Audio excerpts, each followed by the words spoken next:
I was like, man, I hate kids that rev at meets. Sure enough, I go to a meet in the 34, I start revving. But it's understanding there's a time and a place. Yeah. Like, I'm not going to the local meet that you small time, not small time. You put all your heart and your soul asking this business, can I use your parking lot? I'm not about to come fuck up your shit. That's not nice.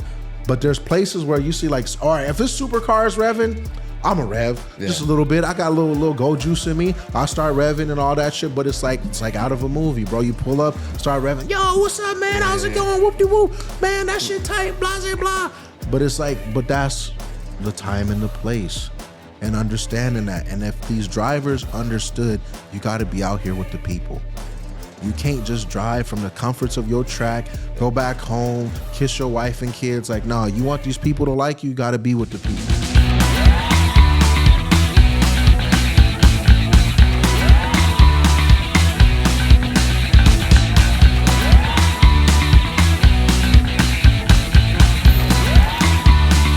Welcome back to Go Hard Podcast. I'm your host, Noel. I'm your co-host, Michelle Team Billy.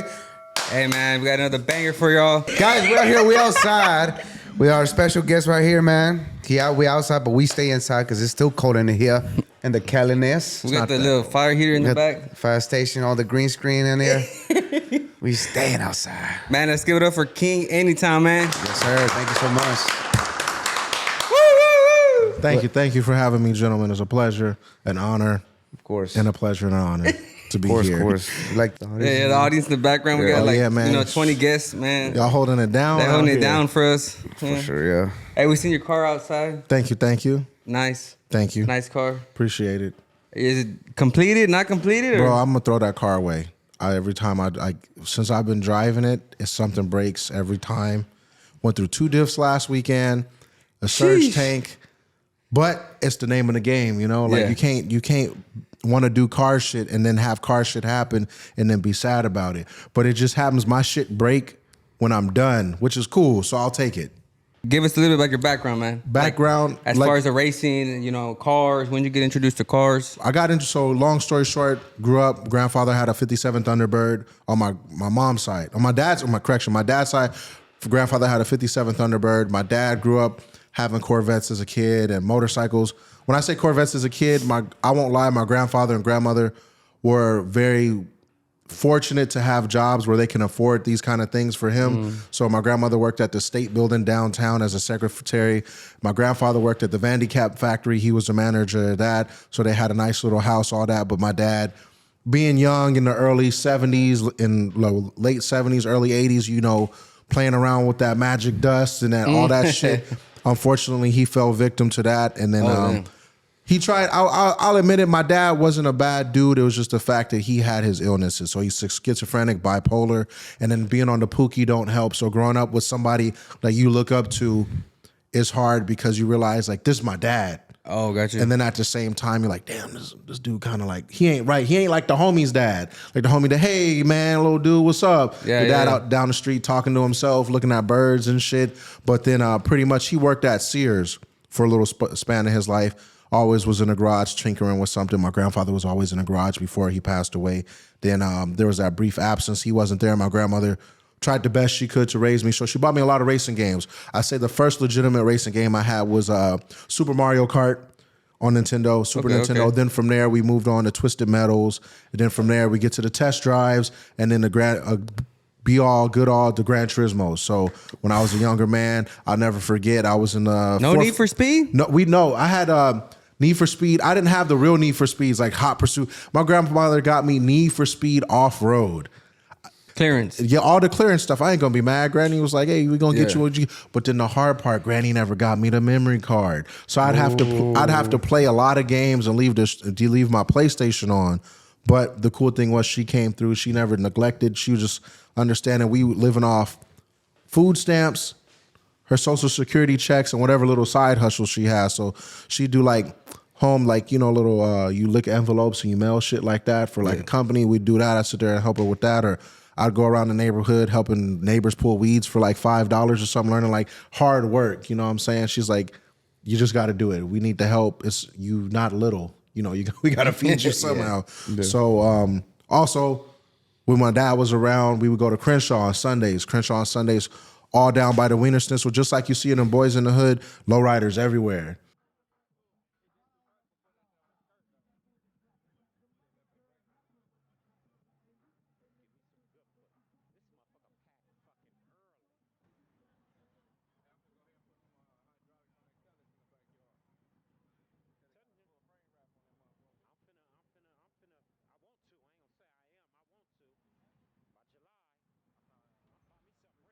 Just watching them hop, that was the best thing. Like those, all the core memories was the tight shit. Seeing people hop, and I remember we would drive down the street, and I'll be looking out the window of my dad's Cadillac, like, oh man, what's that? And they start hopping while you drive, and I'm like, bro, like, I wish I could like go in time and like record the shit, but they still do it, which is cool. You figure I grew up in the late '90s, so that's where all my memories come from. And then, like I said, my grandma got me the Gran Turismo 4th grade. I never forget.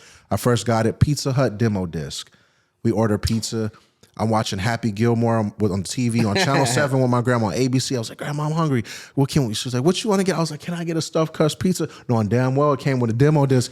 Get the demo disc, pop that motherfucker in, and next thing I'm know, like, yo, because, you know, you playing Need for Speed, they only had like tight cars, like super cars. You played off-road games, they got trucks. You play like, what's that one game on Nintendo 64? I can't think of it. It's like they look future. I can't think of it right now. It's like when you remember when you double tap the pedal, like Cruising USA type shit. Yeah, stuff like that. And then I got Gran Turismo, and I was like, whoa, these cars look hella real to me. So I think it was like an NSX 30th anniversary or 20th anniversary C4 Corvette, and then you could play with one other like European car. And then when my grandma was like, the way I ended up getting the game, got a good score on my test. In math. Math was my weak point in school. She's like, you know what? You got an A. Whoop de whoop whoop. We gonna go down to the Sears to the Crenshaw Mall and get you something. We go roll down to the Crenshaw Mall, go to KB Toys, and she's like, what you want? I was like, y'all got Gran Turismo. And he pulls it. You know when they have the video games on the back wall, he pulls it off and he hands it to me. And she's like, well, let me check the rating. And she's like, all right, yeah. Because I remember when the rating system, she was like, her friends was like, you should check Little Gary's games and make sure. Grandma took my Twisted Metal. I was hot. She said, you can't play this too. Grandma, by when I'm 13, PS2 already came out, but it didn't matter. I snuck in there and took it. But got the Gran Turismo, changed my life. And then that's where I got introduced to Skylines and all these JDM cars. And I never forget, I went up to my grandmother and I was like, yo, I want a Skyline. She's like, how much a Skyline costs? I said, 50,000 CR. She's like, I don't know how much that costs, but I'm sure you'll get one day. Yeah. I've had multiple Skylines now, but the coolest thing I guess I could share is before my grandmother passed away and she developed dementia, she forgot who I was. She forgot my name and everything. But when I got my first R32 Skyline, I was like, Grandma, I got a Skyline. And she said something like fucking in my soul, she was like, I knew you would get it. And I was like, damn, this old lady don't remember my name, don't know where she at. But she said that, I was like, bet. And then awesome. Damn, man. So here I am. The shitty thing is she not here no more. She passed away literally 10 years ago. But it's like one of those I always think about. I'm like, Granny up there holding it down, and I'm going to hold it down for you. Just make sure like I don't act too much a fool on the internet for Grandma. So from there, before I got my first Skyline, out of high school, I got a Subaru WRX STI, a 2004 Blob Eye, and Obstinate Black. I never forget, I told my... I worked two jobs. I was working at a computer store, and I was working at the airport loading bags for Mexicana. And for like 3 months straight, working like 8 hours a day, saved up money, went down to South Coast Mitsubishi, fucking got a Subaru, and from there it was like the end of fucking, I stopped riding BMX, was solely into cars. I was like, cars are tight. But that was before, like that was just me going to car meets, watching street racing. What year was that? That I got that car? Yeah. That was 2008. 2008 I got that car. So in 2008, I was 18, 19. So fresh out of high school, that whole summer I worked, didn't have a car, was catching a bus still, riding my BMX bike to the bus stop, putting it on, getting it off. Then I got like a little Honda CRV, elevated my motion, you feel me? Wasn't no more riding BMX bikes. Girls started to take me seriously, but I was still in that mind frame. I was like, fuck pussy, I want this car. That's the only thing I care about right now. It's like, this car, and not being musty. Those are the two things I was focused on because my grandma, you know, like when you grow up with your parents, you got three options. You can either get a job, get the fuck out my house, or join the military. I wanted to join the military, but the dude from the Air Force came to the house.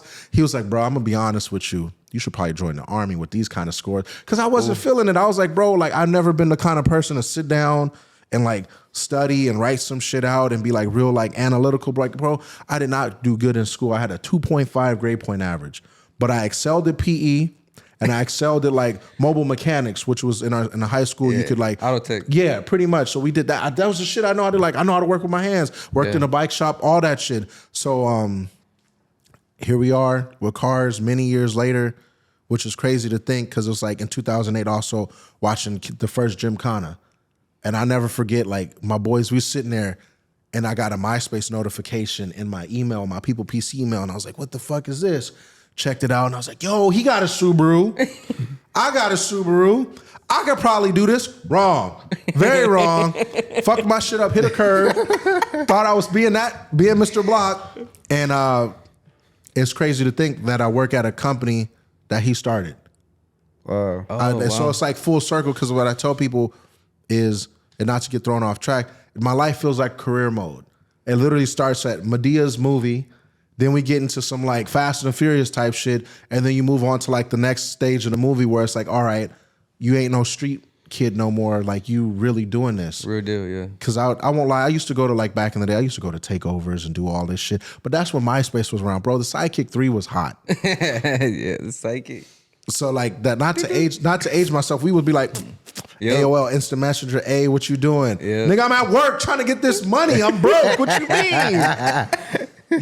But the culture also was back then different. Like this, and this is what I told the sideshow or what sideshows or takeover kids was. There wasn't no internet back then, so the sense of respect was there. Yeah. There was no who had bars. I never forget because we'd stand. It's the same shit you kind of see now, but people were smart. Kids weren't standing in the street.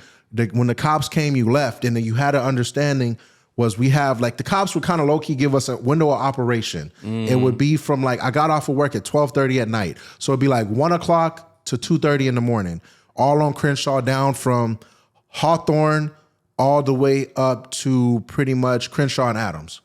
But we would congregate like where I can't think of the street, but it's where the Social Security building is, and there's like a wig building there. And I'll never forget the first time I went, saw this dude named, we called him the King of the Shaw. He had a Dodge Magnum in silver, and that man did figure eights with the between the islands. So you know you have the shit where you dip in to turn left. He would do it like in between that, and the dude would do.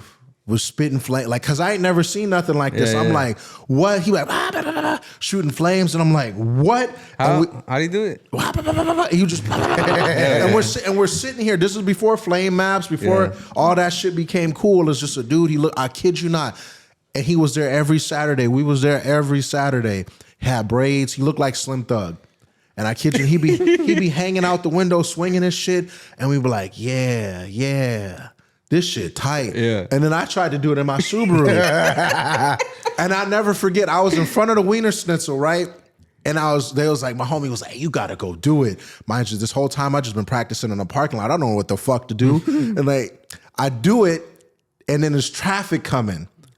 And as traffic, and I kid you not, there's traffic, I'm like, and then like the car comes, and I'm like, bro, I'm about to hit this car, and the car grips up, and then we just go straight at the same time. Damn. But then this is the kicker. My big homie, Dennis Mitchum. If you watch Dennis Mitchum Jr., if you're watching this, I give my life to this man. He came up to me. He was like, hey, G, I heard you was over there fucking in the streets. I was like, yeah, man, did you hear? That shit tight. He's like, no, nigga, that shit ain't tight. I was like, huh? But this was like the realization. He had this real homie talk. He was like, bro, you over here fucking off your car. It ain't even your car, it's the bank's car. You think them funky little dick niggas care if you crash your shit and you wrap your shit around a pole? And I'm young. I'm like, bro, I ain't trying to hear this shit. He grabs me. He's like, nigga, you need to listen. Like, you gonna fuck your shit off, and then what you gonna do? Your grandma ain't here. She's alive, but she's in a nursing home. Right. She ain't here to save you. Your Aunt Audrey ain't here to save you. What the fuck you gonna do? And I was like, man, whatever. Like, I ain't trying to hear this, bro. But sure enough, I went out that next Saturday thinking, I'm grown.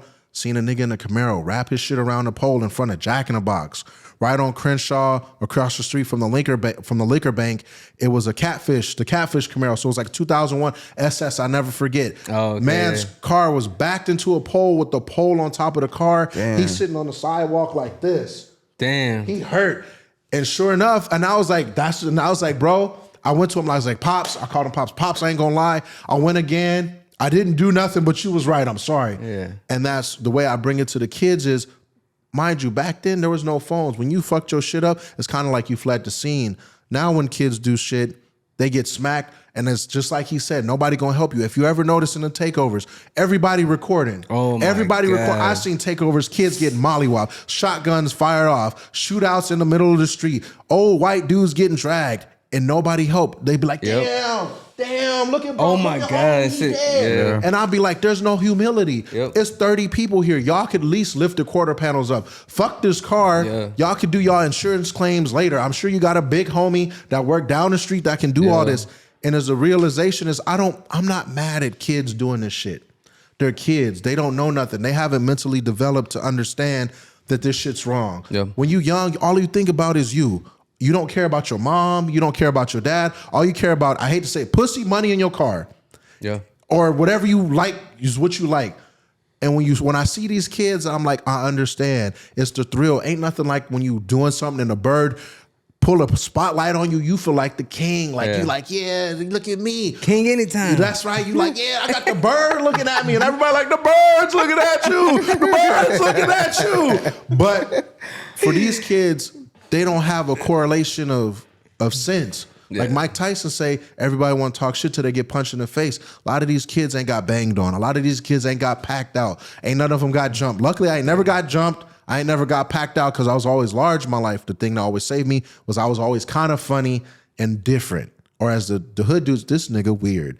That's the number one. That's the number one dude hood dudes niggas would say.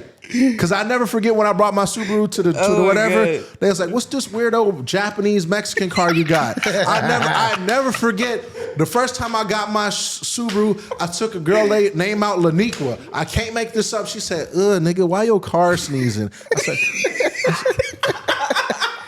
I said, "This a blow off valve." Went to Taco Bell, never talked to her ever since. And I was like, and she called me. She said, "You still got that weird Mexican car?" I said, "Bitch, bye. Ain't got time for this." But they're like, nah, it whines. Bro, now, it do. You can barely hear it. That car too fucking loud, bro. That's too loud. But the cool thing is like all that matured me to be here. Yeah. And all that learning steps because they called me Ken Black back in the day. When I was younger, I go to this one shop. So Ken Black's here because I had a Subaru. He had a Subaru. Yeah. It only made sense, and I didn't take no offense. It felt like an honor, like damn, I'm accepted. Yeah. But now being here, being able to work with Ken, seeing how like shit operates now is way different because it's like face value. You watch a video, but you don't know what it takes to go in the video. Nobody knows there's people here helping y'all. They don't know there's lights. They don't know. Right. They don't know the cost of all of this, the production side. Now I see the production. Now I understand deliverables. Now I understand what it takes to make a good video. Like people, for example, I'm going to just say clear in the air right now. People's like, "Oh, Will Pro's bought Hoonigan. Y'all sold out." I'm going to put it like this. How much you think it costs to shut down a city? How much do you really think it costs to pull a film permit, to do donuts around shit? Yeah. And people don't equate that. So the reason why I get pissed, I don't get pissed off. I get upset because I'm passionate about my job. You feel me? This ain't a normal job. You can't just apply to work here. You kind of got to like be accepted. Like when I first, the way I got into Hoonigan, I met Brian Scotto and Kim Block at the Donut Garage back in 2017. I was waiting for my homegirl. We were going to, what's that thing called? Long Beach Grand Prix. Okay. We're going to Long Beach Grand Prix. The homie who wasn't the homie at the time, but the dude was like, "Hey, Kim Block and Brian Scotto was going to show." I'm like, "Who the fuck is Brian Scotto?" I know Kim Block, and I had my R33 at the time. So I was just parked there. Kim Block's with his kids looking at the car. He gives me that, "All right, cool looking car." And Scotto comes up to me just chopping up. "So what kind of car is this?" And I'm like, "Oh, it's the Skyline." But he knows. But he's just vibing it out. Yeah. We just like how we just talking right now. We just talking. And then he's like, what's your information, bro? I want to take your whoop, exchange Instagram, exchange phone numbers. I'm at home playing Dragon Ball Z Fighters, Dragon Ball Fighter Z. I get like when notifications on, get Brian Scotto DM'd you. I was like, well, hey, he's like, hey man, like your vibe. You seem like a cool dude. How would you like to work here? And I was like, huh? Like a Hoonigan? At the time, like, I don't know what y'all, like I watched the videos, but I'm not watching the videos. Right. What year is this? This is 2017. 2017. 2017 this happens. So at the time I'm working at Northrop Grumman building F-35s. We're left-hand whip weapons bay electrician, like legit building like fighter jets. Yeah. And I'm standing here like, so you ever just have like an epiphany? Like I'm standing here, I went to school for this. I'm thinking about all the times I struggled when I worked at Home Depot, when my bitch ass manager, like he was like, where my carts at? And I was like, what? Carts? Yeah. Get my fucking carts. Thinking about all that shit, like all that shit. Some T-Pain shit. Some real like, bro, fuck everybody. But I had an epiphany, like, do I want to work in a factory my whole life building planes? Because I was on a generational program, which means like my kids could work here and I could retire, like work with my son if I ever had a kid or son or daughter. And I was like, I can't do this. Like, there's got to be something better for me. Like, bro, I watch wrestling. All I do all day is quote wrestling. But luckily that came along. And then first job interview, it was him and Vin. And he was like, so what do you like to do? I was like, jack off, eat pizza, and watch Dragon Ball Z. that's literally what he asked. I was just being upfront. And it was just like, all right, I think you might be a good fit here. Couple of months, like a year, literally a year goes by. And then started hanging out with Vin. We was riding BMX. And he was like, hey, you ever considered like working here? Like I was like, Scotto talked to me a long time ago. He's like, come do a build breakdown and just hang out. Did the build breakdown when I brought the 33. I wore a little Dragon Ball Z shit underneath because it give me a little confidence and shit. And then that happened and here we are. Damn. Yeah. Damn. We've been working here for years and for Hoonigan for years. Off and on since 2018, but like this last year since like the acquisition happened, it's been like a full year and some change. So like I definitely say the cool side, and getting back to what I was saying, the Will Pro side, when they bought Hoonigan, it was the understanding like we have you back full time to help us make content. Right. You know what I'm saying? The dudes that are here now, they've been here for a long time, so they're used to seeing shit. For me, it's like, bro, I get excited every time I see a puppy. Yeah. And I'm a grown-ass man. But for them, there's like, imagine for the last 10 years of your life, all you've seen is supercars, fast-ass cars, jumping Miatas and doing shit like that, it becomes normal to you. Yeah. Like just like when I was in aerospace, I was like, bro, look at all these fighter jets. And then it just became, oh, here's another unit. Here's another unit. But for me with cars, I never get bored of cars. I like to meet the people. I could care less what the fuck you drive. Right. You like I've met people who could buy me out. Like when they could change, like it literally be like, I could buy you. Probably. You could really just be like, you know what, how much, like here's $1 million, like do some shit, like some shit like that. And then I've met just normal people like you that just low key dudes. Yeah. To be the low key dudes like you that just pull up in the young Ford 10-speed Coyote swap supercharged, but it casually makes 1,200 horsepower. I'm like, casually, and it just sounds like a normal work truck to motherfuckers scooters route, and you be like. And I'll be sitting here like, damn. And they're like, do you want to drive it? No, I don't like drive, bro. 1,200 horse. No, I'm okay. But the parallel is every person I've met on this versus that is a character. Yeah. And I like to know their story of what they do with their car. A lot of dudes street race, and I respect street racing hands down. Back in the day, and this is kids who street race now, I don't think there's not a level of respect. You lose, give them your money. Yeah. Don't sit here and argue. Don't say you jump. A chase is a race. Like being on this versus that and seeing people get heated, real street racers getting heated. Mind you, they just racing for free, for fun on a no prep surface. Yeah. So you know at home, they about the business. Like I see some of these dudes come, you be like, they're 30 dudes deep. 30 dudes deep. And they just be standing on the sideline like this. So like, for example, I'll give you a good story. The Hondas versus Hater series. Okay. I'm not going to say item B, whatever the dude's name, a little Arabian dude, I'm going to say with a Civic was racing some other dude, and they was getting into it. They was like butting heads, and then it got to the point where their teams is talking shit like, where's your shit? Where's your shit? I'm just standing here like, I don't like conflict. As weird as it sounds, I used to be a bouncer, and I don't like conflict. So I'm like, hey, because the one thing is I got the R-tard strength. You feel me? Like you ain't going out, like as much as you fight, like nah, like people throw punches, I catch a punch, like hey man, you got to cut that out. And they look at me like, what the fuck? Did you just get like, yeah, like, You're like this, like, stop, son. like that's Go the that's, other way. Look around. don't talk.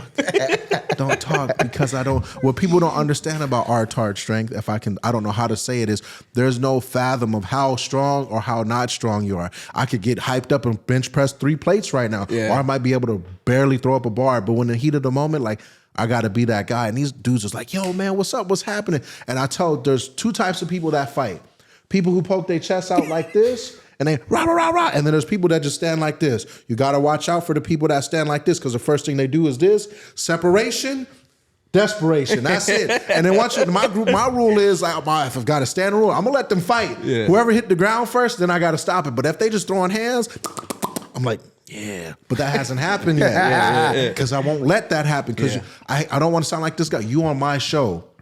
I'm not about to let you box this dude because you got an ego. Yeah. So I stopped like, hey, I could be like, I was like, man, y'all yelling, like, y'all got to cut this shit out right fucking now.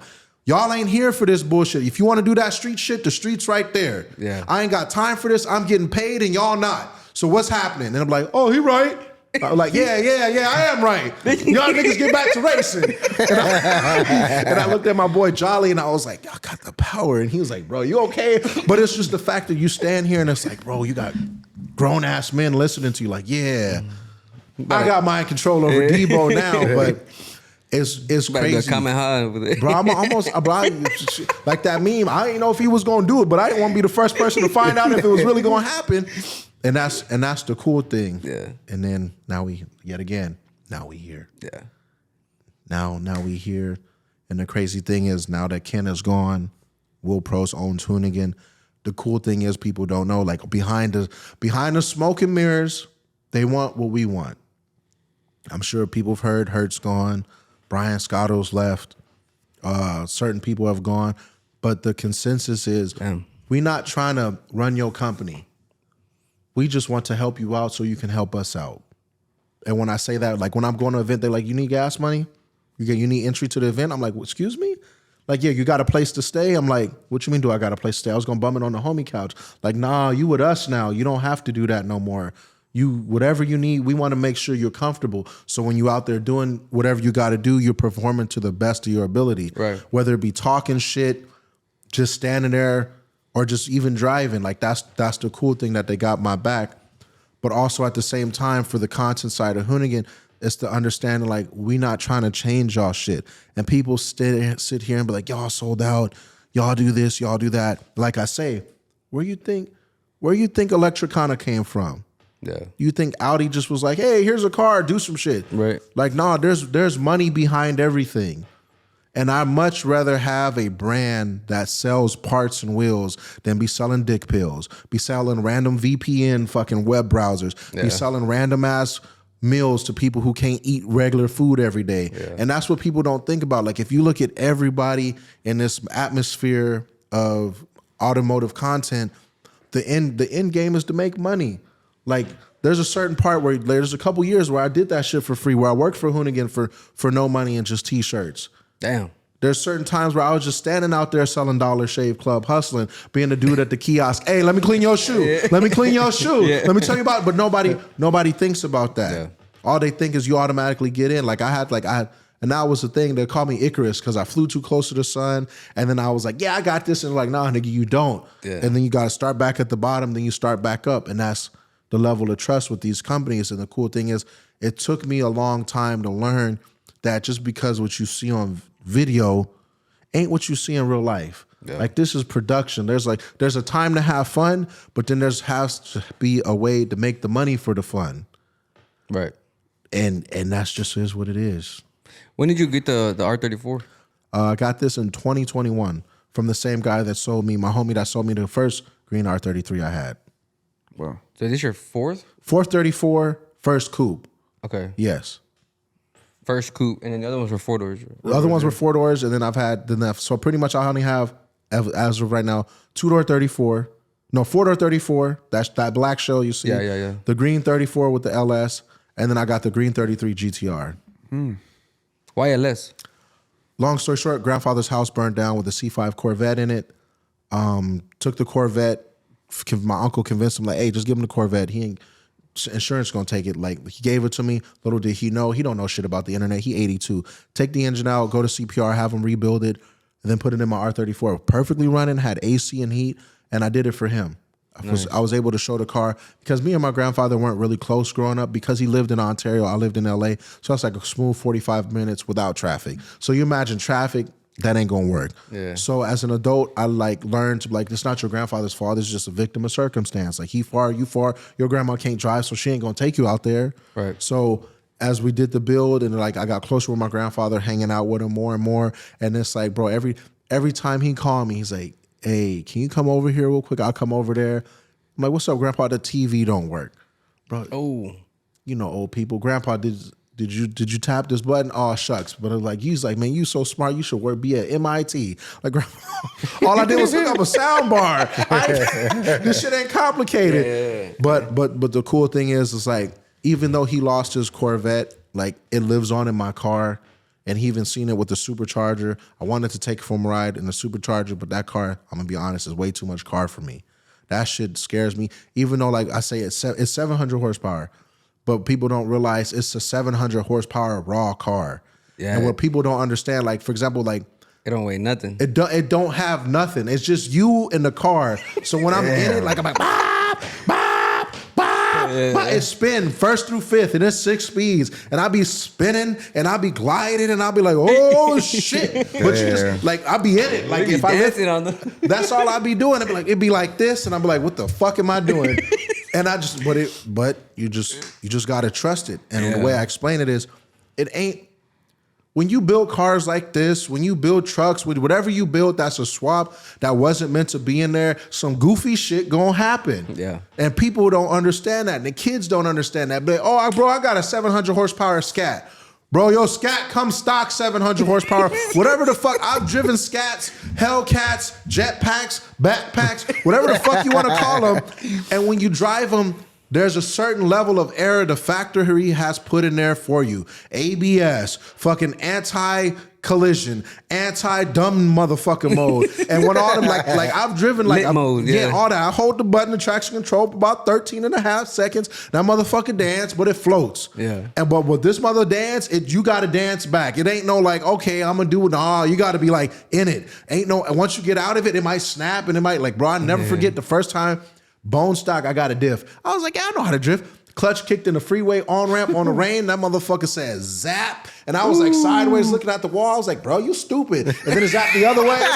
And then I'm like, damn, 2 times you gonna be this stupid? And then the car straightened out and was like, yeah, you like that, huh? And I was like, yeah, I'm sorry.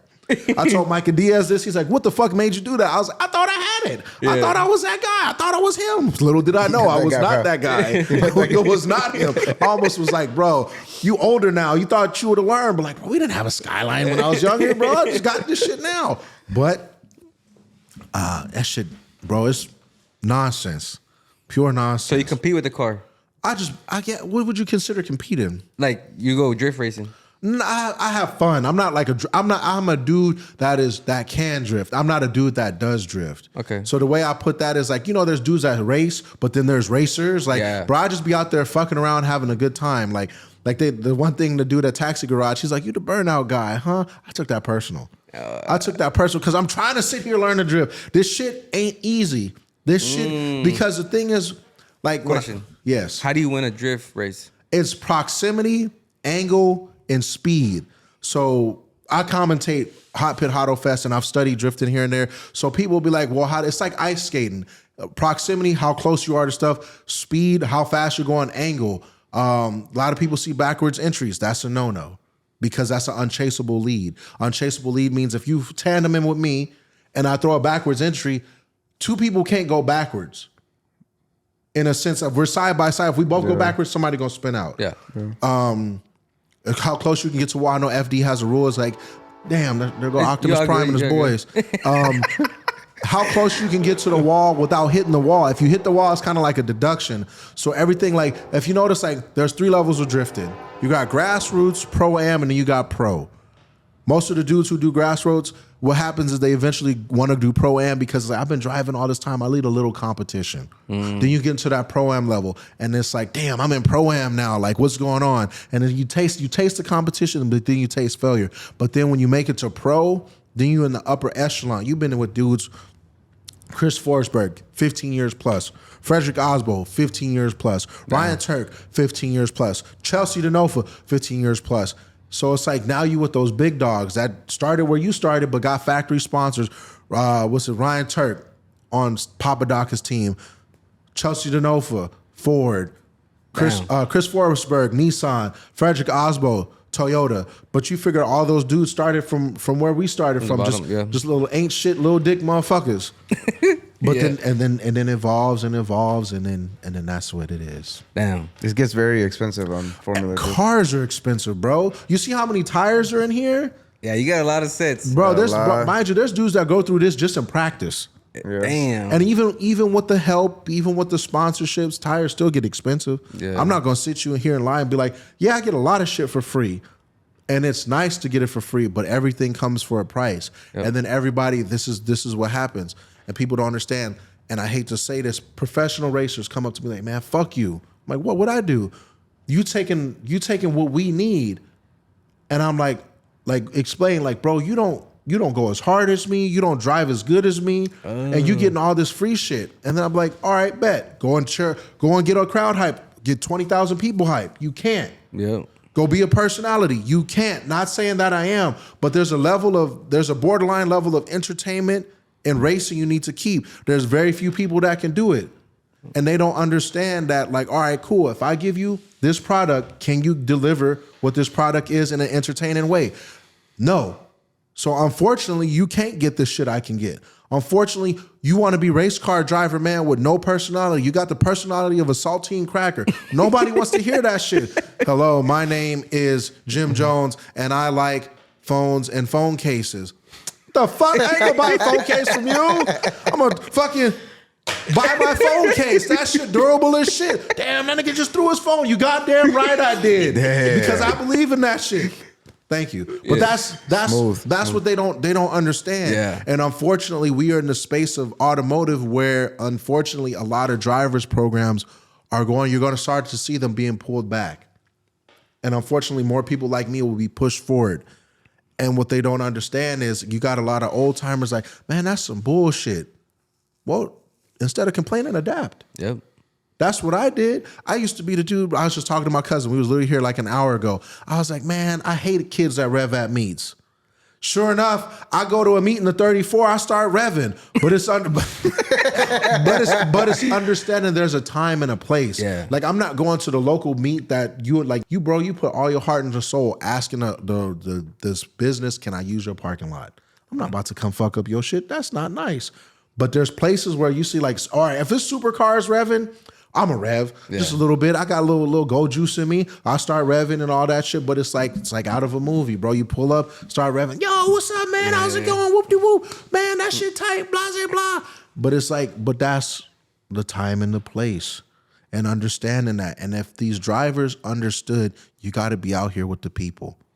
You can't just drive from the comforts of your track, go back home, kiss your wife and kids. Like, no, you want these people to like you, you got to be with the people. Like I tell people, I be in the streets, not in the streets, but I be at the car meets, the smallest of car meets I'll go to. Because I don't give a fuck about the cars. Like I said, I give a fuck about the people. I want to see you in your Scion TC with a turbo on it. What the fuck made you put a turbo on a Scion TC? Yeah. And it usually be the story, man, I wanted to show the Honda kids up. I talked to the Mazda Speed 3 dudes. Man, I wanted to show up the WRX dudes. I respect it. I can't hate on you because you want to be different and you got something. Do what you do, Playboy. Yeah. And that's pretty much it. If we learned to teach the new drivers, which are all the kids, what you got to do, they think they could just turn on the camera and do it. You could. Like I tell every kid that comes up to me, like, bro, I want to work with you. I'm like, bro, I don't know how long I got left at Hoonigan. You could take my job tomorrow and I would gladly teach you how to like do all of this. Right. There's no way that I could like really teach you because you just got to get comfortable with being on camera. I was never comfortable being on camera, but I had to adapt. The first day on the job, Vin told me, we're going to put you at Formula Drift. Huh? Like, yeah, you got 8 stops to travel. I'm standing here just clean as day. I'm looking at your man's right here. It's 100 people in the back. I'm talking to James Dean, Peter Vincent, and 18, and we talking to them, but it was an understanding, like the way I got comfortable. Maybe this will help you. Whoever you talking to, like I'm looking at my man's over here. Yeah. So if I'm looking at your man's over here, eventually this camera start to fade. Then it's like we having a normal conversation. Yeah. Like this whole time, you see, I've been talking to you, and then I look over here, and then I look over there, because I'm looking at her, and I'm looking at him. These cameras just happen to be pieces here that I don't even notice. Yep. But that's how I condition myself, even in live events. What we do is like, people are like, aren't you nervous of public speaking? I learned it in high school. Mr. Laughlin, my 11th grade history teacher. Shout out, Mr. Laughlin. Shout out to that motherfucker. I DM'd him on MySpace, on Facebook, never got back to me, but he know I'm out here. He made us sing the Schoolhouse Rock, We the People, direct Declaration of Independence in front of the whole school. And he's like, if you can do this, you can do anything. And I didn't realize how much of effect that would have, because when you do live events, as weird as it sounds, it's a gang of people, but they start to look like dots. They don't no longer look like people to me. Not disrespecting the people, right. But in my head, I got a job to do. And if I start saying, and freeze up like Eminem and 8 Mile, then get this motherfucker out of here. Get him out now. Yeah, but that's the thing. Like, I still treat those people like people. People know, like, if somebody don't get something, I'll give the shirt off my back. I want everybody to feel included. I don't want you to feel left out. Right. I'll talk to every person there, dap every person up, listen to I've heard every story. Man, I watch you on the TV. Me and your family watch you on TV. That's a blessing. Bro, my job, you get to watch me have fun. And they're like, what's it like working here? I ain't gonna lie, it's nice. My job ain't a normal job. I don't clock in. Yeah. I start the day with a burnout, take a 30-minute shit, walk into a meeting, listen about cars, go back and do another burnout, but then business has to happen. Then we sit in the meetings. Here's this proposal. Here's this proposal. Here's this proposal. Yeah, it's all sunshine and rainbows, but my stress is different than your stress. For example, what I tell people when there's no clock in, clock out, bro, at the middle of the night, messages. Hey, we need you to watch the video that you just made, the reviews. Is there any changes you need? Hey, there's a mid-roll integration in your video. You have to watch this. Make sure everything flows together. Mind you, this is I'm least stressed. There's people stressed, and there's editors. They edit in 3 o'clock in the morning. Nobody thinks about the editors. Yeah. Nobody think about, for example, you got 2 cameras, 3 mics. He got to sync all this. He got to look at 2 different things, do all of this, that. Like, bro, I respect that. Like, when I make my vlogs and I'm like in-car footage, then it'd be like passenger footage, and then it'd be out-car footage. I gotta get the in-car GoPro with the guest, with the sound of the car all synced together, bro. And I'll be struggling, and I'll be like, and I'm using iMovie. I'll be in there like this. There are people with Premiere, and that's the levels where people don't think about that. Yeah. People don't think, like, when you do the sound check, they don't know what the clap is for, make sure all this shit's synchronized. They don't think about, like, I'll just see it in movies. And that's why, shout out to your mans, without, like I tell everybody, from the warehouse workers to the editors to the motherfucking janitor lady, like, without you, there is no me. Right. I tell the warehouse workers every day, they packing clothes, bro, I appreciate y'all. They be like, we appreciate you. Like, you don't understand. I've been where you've been. I worked at Amazon. I had ain't shit hood niggas telling me I ain't shit. Yeah. So I know what it's like to be ain't shit, but I know I'm the shit. You feel me? Like, I know I'm the shit in a sense, like, I'm not better than nobody here. Anybody on this earth can breathe the same air I breathe. I can get taken out like this. This car can fall on the top of my head, and you're like, damn, that shit hit him. Hold on. Yeah, no, you're fine. But that's the thing. Like, every opportunity can be taken in a blink of an eye. Yeah. That's why I'm grateful for all the pieces. Nobody thinks about the dude at the craft service who's, when I show up on set, like, who got all these snacks? I just eat them. Nobody think about, okay, when you need new clothes, what do you need? Like, what size are you? This shit's already there. And that's what I'm very appreciative of. Every day I remind myself, Home Depot's is everywhere. There's a cart waiting for me to get pushed. Ooh. If this don't work out and if I don't act right, I gotta go back to building F-35s. Ooh. And that's my motivation. That's why I don't get jaded. That's why I say, fuck these cars. I love these people. Because these people make these cars. I done seen people bust their ass, get their car to this versus that. Like, literally, like, bro, just drove here from New York, spent all night in the hotel parking lot fixing the car. I was like, I saw you. I saw you. And it's never why you didn't help, bro. That's when you in the zone. I don't want to, like, when we hear zoning, When you locked in? I don't want to hear when my girlfriend welds. She made the exhaust on my car. That's her welder right there, that she's sitting next to. That's her shit. When she in the zone, I don't be like, hey, babe, what you doing? Like, leave her alone. Let her do her thing. Leave Matt alone. Let him do his thing. Let my cousin do his thing. When I'm driving, talking shit, nobody says, hey, Gary, we think you should not say this. I'm like, fuck the fuck off. I wish you would. I wish you would stop me in the middle. But that's the things you gotta be locked in to whatever you're doing. Yeah. Who's your main sponsor for tires? Vitor. Vitor. Chris Chin at Vitor. Used to be Federal. It's all in the same warehouse. Federal Tires. Okay. So it's Federal Tires. I had Falcon for a bit, but that was like through Hoonigan. And then unfortunately, the program didn't work out for the budget for me. I understand that, bro. All you do is burnouts. I can understand that. You don't want to. You already got pro drifters. You don't need me. Understandable. So when Chris Chin approached me, I remember back in the day, I went in there trying to get a sponsorship. Didn't know I went in there with a Game Boy. I was playing fucking Pokemon Red. This wasn't even that long ago. I was just playing it to play it. I had it on me, and he was like, "What's up, man?" I was like, "I'm here for the tire sponsor." He's like, "Man, what the fuck are you here for, bro? We can't make this work right now, but it's because of the budget." Yeah. People don't understand. There's a budget for everything, and he didn't have an allocated budget. Now we move fast forward. That was the same time, 2017, 2018. We moved forward. He helped me out with tires. He like, hey, man, can you test these tires out at the burn yard? Bet. Easy. And this is what people don't understand. And I hate to be this guy. When it comes to the color of your cars, when it comes to whatever you do, remember, everything in motorsports is moving. Anything black is going to look like a blur. Anything white is going to look like a blur. So the number one people, well, your cars are green. But you saw it, right? Yeah. Ooh, damn. You gotta write that down. It's just free game right now. Bars. If you want to be seen, if you want to get this shit, you gotta be seen. You know what I'm saying? Yeah. When I'm outside doing a burnout in my cars, or you see me zoom by with Cell and Goku Black on the side, but damn, that's the motherfucker with the skyline with the Dragon Ball Z on it. You goddamn right. Yeah. Those are called attention right. seekers. That's the number one thing. Everything, like I say, look good, feel good, sound good. You can't say my cars don't sound good. You can't say they don't. They look good to an extent, but you can't say they don't feel good. Like when I tell people, when I turn my LS swap car on, it vibrates at the right temptations that get any female or dude horny. It just do that. But that's what they don't understand. It's LS, man. You can't go wrong. Hey, honestly, bro, I used to be an LS hater. I sit here as I breathe. I hated LS. I used to be the dude, LS swap. But then, have you ever drove one? No. Then I did my swap.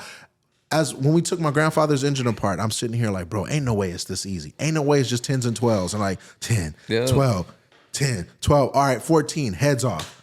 All right, fuck it, let's do the bottom end. 10, 12. Yep. What? That's it? I'm like, this is it. Water pump, whole accessory driver. Me and my girl broke down the burnt engine in 30 minutes. Yeah. And I'm sitting here like, bro, ain't no way. So my first LS Fest 2018, I was like, what's LS Fest? I remember my first on site duty, we got to promote LS Fest. I don't like LS engines. I never forget the day. Zach looked at me. He said, motherfucker, you get paid, right? I said, yeah. Then you like LS engines. And I was like, oh. He didn't tell you to push that cart? Huh? No. That's the one thing I give props to a lot of people at Hoonigan. They understood who I was. Zach Murtis, I'll be fucking up his last name, but Zach took me as his project. He was like, Gary, we're going to mold you into what you can be. And then if I was out without Zach, there would be no Rant Wednesday. Because I'll never forget, he came up to me, he's like, I want you to write 10 things on a piece of paper that make you angry. He's like, what makes you angry, Gary King Jr.? Just fire off. And that's what? No, it was trunk mount wings. Oh, it was trunk mount wings. I was like, I hate trunk mount wings, this, that, and the other. But that built me up for the LS shit. And then after I went to LS Fest, I was like, this shit's still whack. This shit's garbage. I'm sitting here like, man, everything sounds like an LS Fest. But then I learned to adapt. I learned the culture. I learned the people. I learned the engine. And then here we are, 5 years later, got an LS Swap Skyline. Damn. Got an LS3 coming. Might have a Texas Speed LS engine for my E46. Ooh. Nice. So it's like, you can't fight the process. Yeah. You know, it's crazy too, like the 5.3, the 4.8, 5.3, 5.7, 6.0, 6.2. It's like what parts are mostly interchangeable, you know? Especially with the blocks, the pistons, you know. And that's what I learned from building this engine. So this is an aluminum block 5.7 out the C5 Corvette 99. So I think that's the first year they introduced the LS engine. LS1. When we moved out, I think those the LTs and shit. We moved out of that to the LS, and I was like, bro, this shit nice. This shit real nice. And it's like, bro, instant. Like, cause I'm used to inline 6, so it's a, then it's a little build up. Jay-Z's got a little bit, I won't lie, Jay-Z's got a little bit more torque than RB's, but yet again, it's just how you tune them, who tunes them, and all that shit. But the LS, bro, you damn near, I'm a sound stupid, damn near take that motherfucker out of any truck, just throw a cam, an intake, some heads, port the motherfucker, you 400 horsepower all day. So right now, I mean, obviously you have the LS in your car, right? Yes. If you were to build another car, would you go with B series, K series? Would you go with LS? Like, what's your go-to motor now? LS. I'll put it like this. Yet again, kids, if you want to be unique, put any other funky dick engine in your car.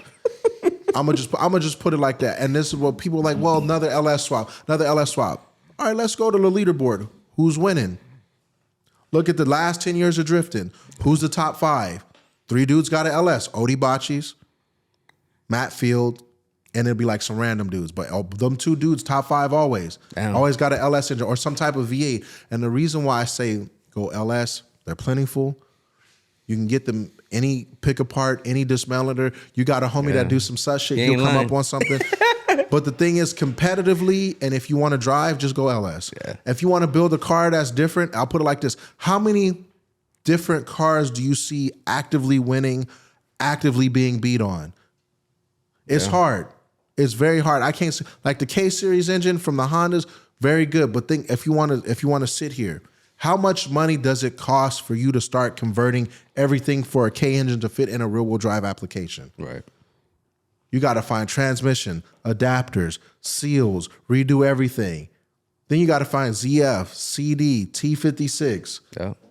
LS engine, you can probably go get one, a 5.3 iron block, probably for like $700. If you really looked, you could find one for $300. Yeah. With a little bit of head tick in it, and you can get past that, just get you a Texas Speed, BTR, or whatever comp cam package you want, put that motherfucker in there. If you got enough common sense and some homies, you can make that shit work forever. YouTube it, boom. That's it. Yeah. Bro, I learned how to disassemble it. I typed in how to disassemble an engine and was watching Trucking. 2 white dudes, hi, I'm going to teach you how to disassemble your engine. I'm like, yeah, huh? Ain't no way. Ain't no way this dude just built. And I'm like sitting here, and mind you, didn't only watch the video once. And I'm like, bro, I got common sense. I disassemble airplanes and shit. Was easy. Yeah. It was easy. So as I live and breathe, people going to get mad, Jay-Z this, Jay-Z that. I'll put it like this. I'm in Timbuktu. I'm in Nebraska. My LS car break down. I can go to local auto parts store. Y'all got a water pump, LS3 water pump? We sure do, son. Here you go. How much? Oh, where do you get this from? AutoZone. Oh, warranty exchange. Yeah. And it'd be easy. Just pull back the accessory belt, take off the little shits. It's off. Water pump on an RB. Water pump on a Jay-Z. Water pump. Most of that shit's internal. Ooh, so damn. I'm about efficiency. No, sir. You see, I need my shit now. I'm impatient. My car break today. I need it fixed today. Yeah. It's that simple. On the Hoonigan show, what car fascinated you the most? Or truck. You wanna know probably Mr. Beto. Ooh. Beto's trucks. Like when I first met Beto and seen his trucks, and that's when I learned like, okay, these trucks. I think he had the 10-speed Coyote truck built up, and he had like Shelby interior. Okay. And I was like, what's this? He's like, it's just a work truck. Just a normal work truck lying out the side of his neck. And I was like, because mind you, I didn't know at this time there's like a influx of trucks. But mind you, the whole time, all of y'all truck dudes over here scheming. I always wanted a single cab OBS Chevy. Damn. But now I got a extended cab OBS 3500, which I wanted too, dually. Yeah. But I remember seeing dudes clean 454 SS on the side. My homie Robin Williams, his dad had one. He was a garbage man. No disrespect to garbage man. But I was like, he whipped that motherfucker. Yeah. Not whipping, he was just driving smooth. He get him a little lady friend for the night. Swing. Bro, I kid you, every time I spent the night at Robert's house, his dad had him a cool little shorty. He come over, he be like, hey man, I got y'all some Dragon Ball Z DVDs and pizza. Yeah. Get him Goku. Man in the back handling business. Smooth. Business. But then the trucks, like when I started, because we had trucks, then it was like a downfall of trucks. And then I say not a downfall, but trucks has always been cool. But now I see single cabs and all those trucks every day. Yeah. But now probably because I look for him. But that Mr. Beto, he was the one that impressed me the most. Really? Mans came with that truck, blowing off the doors, and then Rob Dom. There's a couple. There's one dude I can't think of his name, but like that. I say normal. When I say normal guy, he's not like big on the internet. He has a turbo Fox body coupe. He dressed like some dude from like a hick. Shorts, New Balances, American t-shirt, and he just was like, he was dish. And I like it when I talk shit to guests and they dish it back out. Cause now it's like, now I gotta get creative. Like now, cause everything I just got diarrhea of the mouth, like, oh, this, and this. And there was never a sign of disrespect. And I like that. Yeah. And I like when guests are like, I've had a couple guests disrespect me and karma get them and cars just blow up. they just blow up and I'm like, huh. Yeah. It's a shame. Yeah. Little. Do you like crawfish? Crawfish? That's the red truck? Yep. Is that Yep. That's the red truck that faced against the red truck, right? That's the Cat-eye. It's a red Cat-eye. yeah, the red cat-eye, like a 2006 Silverado. I think he raced that. Twin turbo. I think he raced that against another dude with The GTR. GTR. Yeah. Yeah, he raced a GTR. that I'll put it like this: whatever Mr. Beto brings down, I call him Mr. Beto because I don't know him like that, but he a cool dude. Whenever he brings something, he show out. Yeah. I ain't never seen that man not show out. He didn't do recently. He did a single cab Dodge and racing a Ranger, I think was it, or a Polaris. You know what I mean? He went to like, I guess like, you know, not mudding, but like, Oh, the this versus that off road. Yeah, so when he brought a single cab TRX, and he made that shit, and I was like, bro, like, what is this? He's like, bro, it's a single cab TRX. He was explaining like a lot of TRXs when they when they single cab them, the bed looks funky, but like he did. When I said this man, every T is crossed and every I is dotted. There's no stone left unturned with that man. That man probably hands down builds the best multiple cars I've seen. And when I say that, there's no disrespect to anybody else. Like he brings the same, like he'll bring something different every time, and it's fast as fuck. I think he bought Whistling Diesel's truck. Yeah, and he did. He put his own little touch on it. I'm like, bro, what's this? Oh man, I got this shit from Whistling Diesel. I said, huh? He's like, yeah, cat was cool. I just came up and bought it. I was like, you just bought it? Like, whatever. Him, Freddie LSX. I love that dude. Real cool guy. There's a couple. not even that. He went crazier. He got a second gen. Was it first gen or second gen Ram? Yeah, he got I believe it's one of the gens. Hellcat Ram from Justin Keith in Kansas City. That you see them names I don't know. Okay, sorry. No disrespect to Yeah, nobody, yeah. bro. I just watch TV all day. Yeah. But that dude, I don't. It's because Mr. Beto, like when I met him, I was like, who's this dude with this posse with this? Because I was getting on his boy. I was like, man, your bro's teeth is hella fake.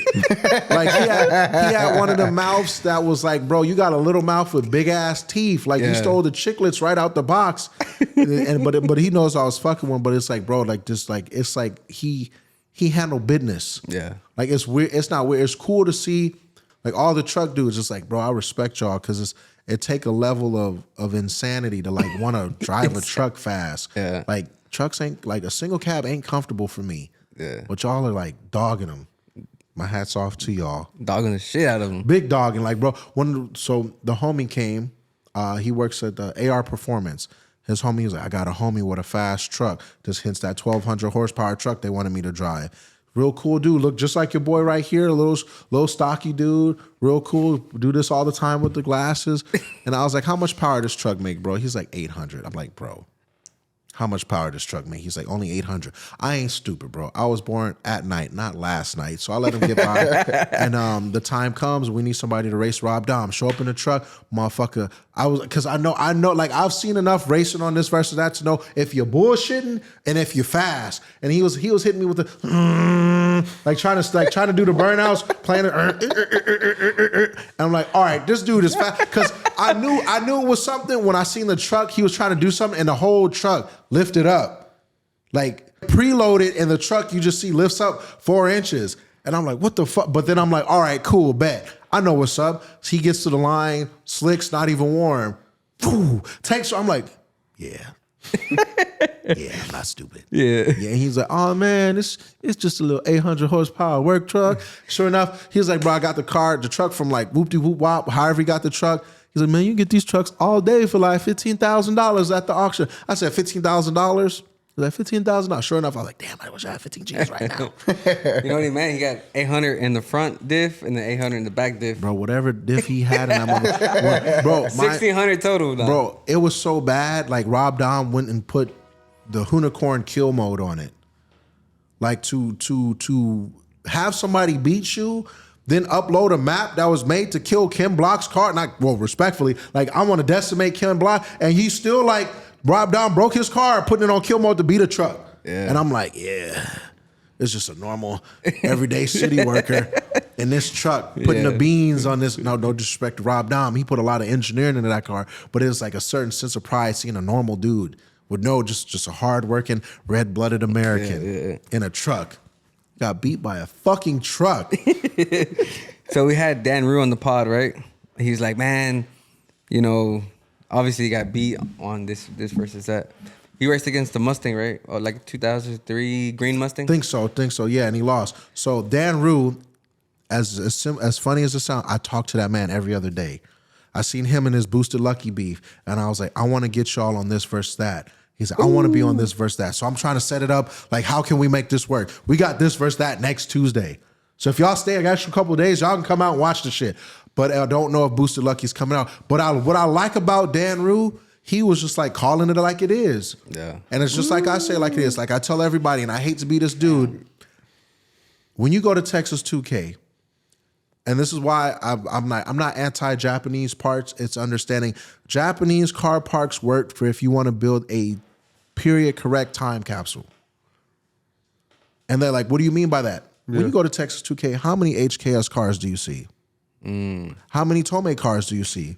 How many top secret cars do you see? And people may say, well, that's not right. That's not the time. Well, let's put it like this. GTRs, Lambos, R8s, and Vipers. Vipers, yeah. And them motherfuckers is molly-whopping each other, down this, down that. And then when you see it in real life, and you see these people, I've had a couple Texas 2K cars come to this versus that. When you see a 2,000 horsepower GTR scoot on a non-prep surface, there's something orgasmic about watching a car just because it just, any drag race car, especially like when they move like this and then they just, like, so when they dancing. They be like, and because it's like a scoot, then it gets straight. I'm like, bro, in my heart, that shit is hot. No homo. Like, that turn a nigga on. I'm like, yes, that's what I need to see. This is what I came for. Yeah. Like, I understand there's certain levels of racing. Like, I got to see Leah Pruitt drag race. I ain't never been to a real drag race. I'm standing behind this Top Fuel car. And I kid you not, my eyes are burning. I'm standing, because they're like, hey, you should go stand next to the car. I'm standing here. You see where that black seat is? You got that alcohol. Like, it's like she like, at least like from where here, my bad. Oh, damn. To where your Tahoe is. And I'm standing. And I got these headphones on, and I'm like, this shit loud as fuck. And then he was like, you see, and I'm like, damn. I'm like, fuck, like people don't understand the and closest. Your eyes are, bro. I'm crying. I'm crying, right? I'm not crying because I'm a bitch. My eyes is burning. Like, you know when you get, like, I'll explain it. If you ain't never got, like, shampoo in your eyes and it don't come out and you like, oh! Like, it felt like that. And then it felt like a motherfucker was shaking me. And then my chest was like, mind you. Coming up. Bro, I don't know how to describe it. But when I seen them take off, like, you could feel it. Like, bro, I ain't never had my toenails shake. Bro, I can feel my cuticles getting loose. I knew something was up. And that's when all that old man talk. I ain't no fucking drift car, 30-second burnout, blah, blah, blah, blah. But like at that Top Fuel level, it'd be like, bro, you be like, I don't know how to describe it. Like that shit hit. So when them Texas 2K cars come, them shits hit because it'd be like, bow, and then they just go. I'm like, boom. I'm like, damn. And then you see him throw it, but yet again, we got to throw the chute, got to fold it up, got to put the chute, got to data log, got to cool down, do it again. Yeah. And then I'm like, bro, that shit hot. That shit hot. So for Mr. Dan Rue, I hit him with the bro. He was like, bro, he's like, I can't do a dig. My shit costs too much. I don't want you to do a dig. So what I was trying to propose was, and if it got approved, but I'm waiting for Boosted Lucky because there's a circumstance of travel and time. There's not that he's scared. It's just the fact that it's Sutton. It's like he wants to make it work when he wants to make it work, and I understand that. And I want to see them race. I really want to see grudge matches. Like I understand, like the audience is like, well, this versus that is boring.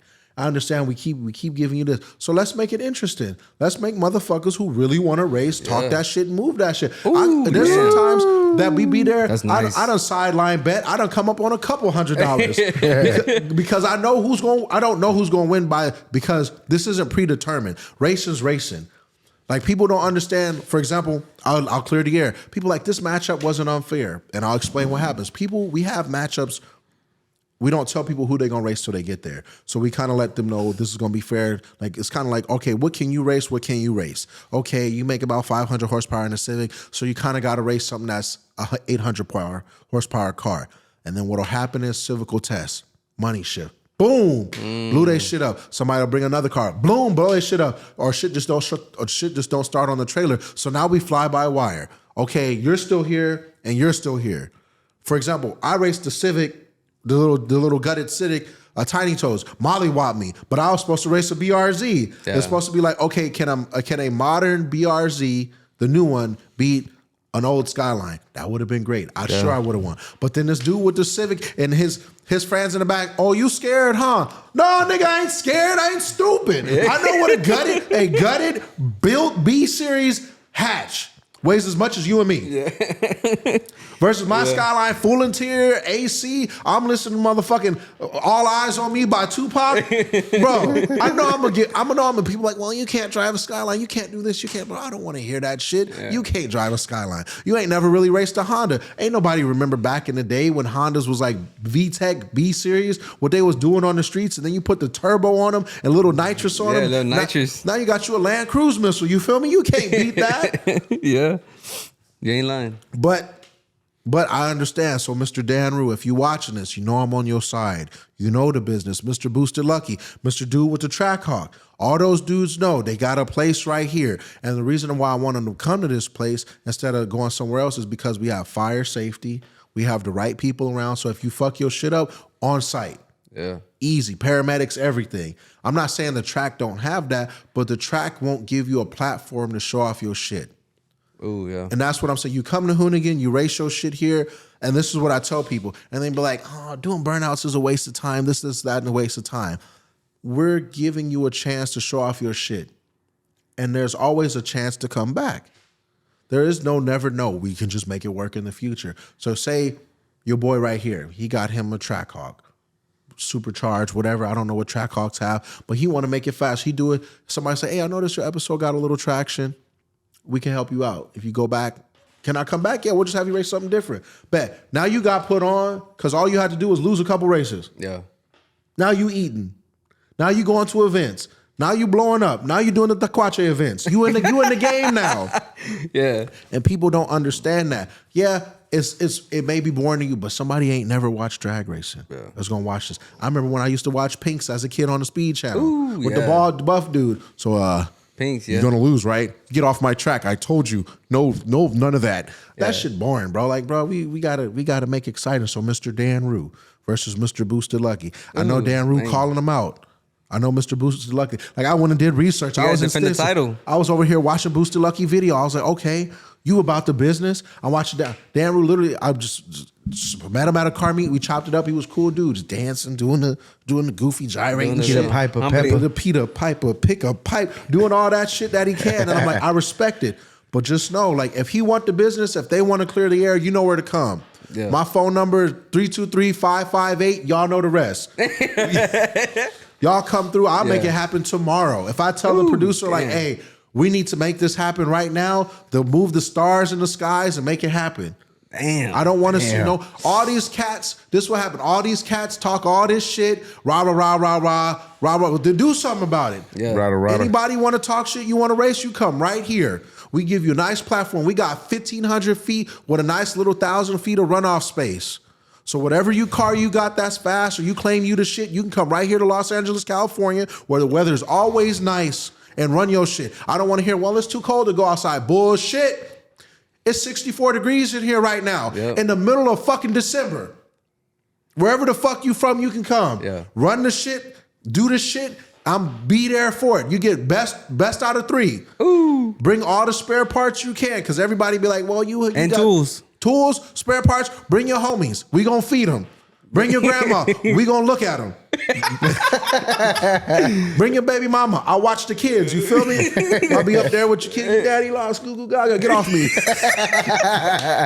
Hey, DM King anytime. DM me right now. Boom. Email Gary.Hoonigan at Gary.King@Hoonigan.com. If you got something fast, I want to see it. Best believe if we can make it work, we will make it work. Please, no boring cars. And when I say no boring cars, you know what I mean. Don't come up me, but I got a stock 350Z. Well, you gonna keep it stock where the fuck you sit. No disrespect to that kid. Get your bars up. Maybe if you put nitrous on it, put a fucking 500 shot of nitrous on it. I'll put you on. Blow everything up. Blow it up right now. You know what I'm saying? You only bring it up just to blow it up. You know what I mean? Bro, some people, this back in the build breakdown days, people don't understand. People bring their car and they just, before they even do the burnout, boom, differential blowout. Like, your dumbass decided to try to do a build breakdown on our 888Rs. Are you stupid? You gonna try to do burnouts and drag radials and do, I don't want to, stupid. But that's all I got, bro. You can go down to Pepe's Tire Shop, get you some used 245, 40 18s right now for the low, $50 mountain balance for both of them because he need them out and you need them going, and just blow on a smoke show. Bro, I got every formula. Every excuse you got, I got an answer for it. Bro, I ain't got no gas money. Work overtime. Get a loan. Yeah. I ain't got no car, nigga.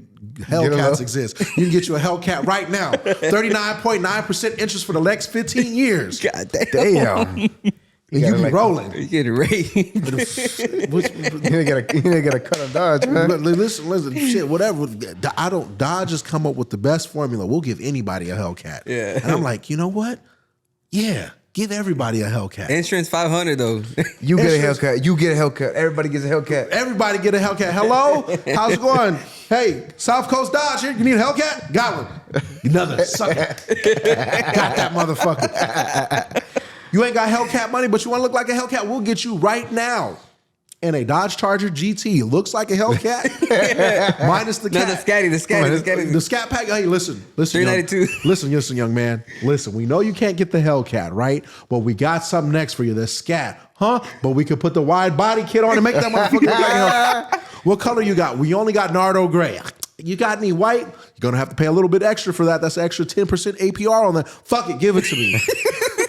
Only because they got a wide body. Now you got the dude at the fucking McDonald's with the Caesar cut and the Louis Vuitton belt outside with the scat. And they're like, oh my gosh, Brandon, you got a scat? Yeah, something like, you know what I'm saying? Car payment be $1,050 a month, 39.99% interest rate, living at the mama house. But hey, you know what? He got it. He got it. And I don't even be mad at any of these young kids with these cars. Get your shit on. Because you got to learn some way. Yeah. Because if you don't get it now, you don't want to be the old dude with the 39.9% interest rate. Get it while you're young. You feel me? Don't go off listen. I tell kids, don't go off here fucking around having a baby. Kids will be like, man, I want to have a baby. For what? For what you want to have? Well, I want to continue my life. My nigga, you 19. I ain't leave the country till this year. Oh, I got my passport this year. Now I see that lying. my uncle was like, bro, he was like, Wayne Jr., spend bars over here. you gotta travel. You gotta see the world before you fuck off and have a kid. And I was like, whatever. Like, I don't have any kids I know about or commit to, but you know, if you're out there, you if I got a kid out there, you know where to find me, Gary King Jr. Line it up. Just come to the house. I'm sorry if I wasn't there. If you exist, my bad, bro. I didn't mean it like that. I just didn't know you was out there. But I would advise anybody before they fuck off and have a kid, go see a part of the world. I'm not talking about Mexico. I'm not talking about Guatemala, Salvador, Nicaragua. Go outside of a country that doesn't border the United States. Not go Canada. Go. I'm not saying like Don't fuck. Go to Australia. See some shit, bro. Yeah. Like when I went to Australia this year mind you, I'm on a plane 16 hours sleep in a chair like this. 16 hours on a flight. Bro, I'm in the air for 16 hours. Ooh, that jet lag, Bro, man. I done worked 16-hour shifts, moving around at the airport. I'm on a plane stationary, 16 hours. Baby crying. Man. Bro, I ain't never forget this little Australian kid. Get up. He crying. Ah! Ah! And you know what's real cry? Because he's pausing in between. Ah! Little motherfucker, get up. He do this. Oh! He yelled down the airplane. I'm in the plane, right? Because I've got long legs. Boom. Oh, Yeah. He tumbling over. I get up like, oh shit, my bad. He look at me. He look at his daddy. Ah! Pick away. You got to calm down, little boy. And I'm like, damn, the little nigga fell. My bad. I ain't even mean to, bro. I'm just long. Like, I'm trying to get out here. Yeah. Bro, Damn, 16 flight, hours. every other hour. Bro, 16 hours. And then we get off the airplane. Guess who crying? A little bad white boy. I'm in the airport getting Australian McDonald's. I'm like, what the fuck's a double Big Mac? There's like, it's a Big Mac, a double Big Mac. I'm like, what's the fuck's a double Big Mac? It's a double Big Mac. It's 2 patties in a Big Mac. And I'm like, damn. Like, when you see the world, and I'm like, I understand why like people tell you, slow down. Don't have these kids, bro. Go see some shit. Bro, I just seen some shit. I was like, bro, y'all all drive on the right. Like, I drive right-hand drive cars in America. Yeah. Like, all y'all got is right-hand drive cars. Ain't nothing like seeing a right-hand drive OBS Ford pickup truck. You're like, damn, y'all got out here. They got right-hand drive Hellcats. Bro, I seen a right-hand drive Hellcat. Bro, Ooh, motherfuckers whipping a foreign. I ain't never seen a right-hand drive Hellcat. I'm eating food. Like, I describe people like, what's it like? What's the food like? They don't have high fructose corn syrup. They don't have like what we got in America. So when you drink like a Sprite, it tastes crisp. Like, you don't get that. You know when you like spit and you like that shit can linger? You don't get that. Bro, I'm at McDonald's, ordered a Big Mac. It's beef. Like, it was like, felt like I was at the homie house and you just sprinkle some Big Mac sauce on a Big Mac. Yeah. I'm eating nuggets. This tastes good. I'm eating meat pies. And they're like, how does it taste, Gary? I'm like, hey, bro, you sound funny. And they're like, no, you're in Australia. You sound funny. I was like, fuck, you right. I'm gonna stand. It's the middle of the night. I'm walking outside, like some real creepy ass. Like, bro, you in the middle of nowhere. What you doing walking out here? In my brain, I'm like, nigga, we in Australia. Ain't not one black person inside except me when I look in the mirror. And so I'm walking down the street. Sure enough, flushed the toilets hard in The Simpsons. Didn't flush the other way. I was disappointed. They wanted a different I was like, because the toilet, it flushed in. Yeah. But I'm like, bro, like, y'all gotta travel. Like, I'm supposed to go to Japan next month. I'm like, bro, mind you, I ain't never like my what I say is, bro, what I need to go to Japan for? I brought Japan to me. Bro, I done had Skylines before they was legal. Yeah. I'm gonna say it. I done had these cars before all of this. Yeah. I done made it my way. But it hit different when you there. You see the culture. You see the people. Like when they look at you like, NBA, NFL? Nah, nigga. Like, but that's the difference. And that's and that's what I want kids to realize. Just live. Yeah. Like, y'all be in a rush to grow up. Like, I never wanted to grow up. Like, I just wanted to be a bit I'm only grown by default because of time. If time wasn't a construct, bro, I wouldn't be grown. I'd be 15 playing Vice City in my drawers.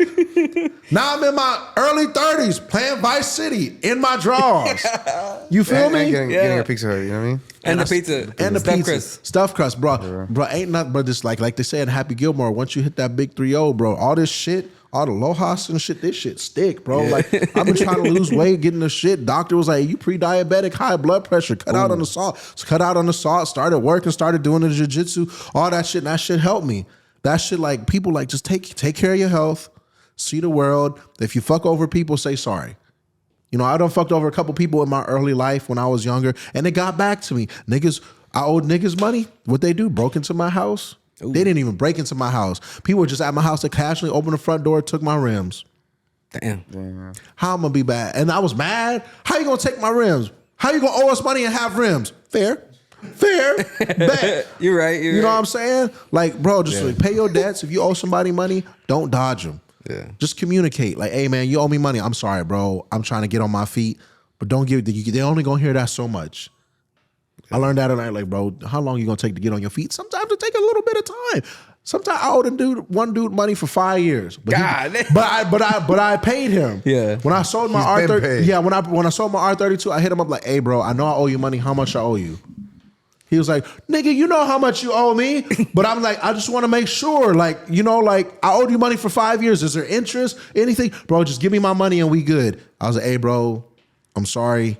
I didn't mean to owe you for this long. I just didn't have no money. He's like, man, I understand. You an okay dude. I'm just not letting you borrow money no more. Bet. Gave him $1,000 and we cool now. Yeah. And that's just, it just be life. If there's no rule book on how to grow up, there's no rule book on what to do. Life. Question. This versus that, right? I do see in the comments like on this versus that, like, oh man, you know, like, what's up with Hoonigan? You know, you said it earlier. There's people say like it's boring or stuff like that. You know, like the Dan room and Lucky. Think it would help the hype for Hoonigan or what? Yes, no, because this versus that is a series like the Dan Rue capitalizing on that is understanding there's a pre-existing beef and everybody wants to see that.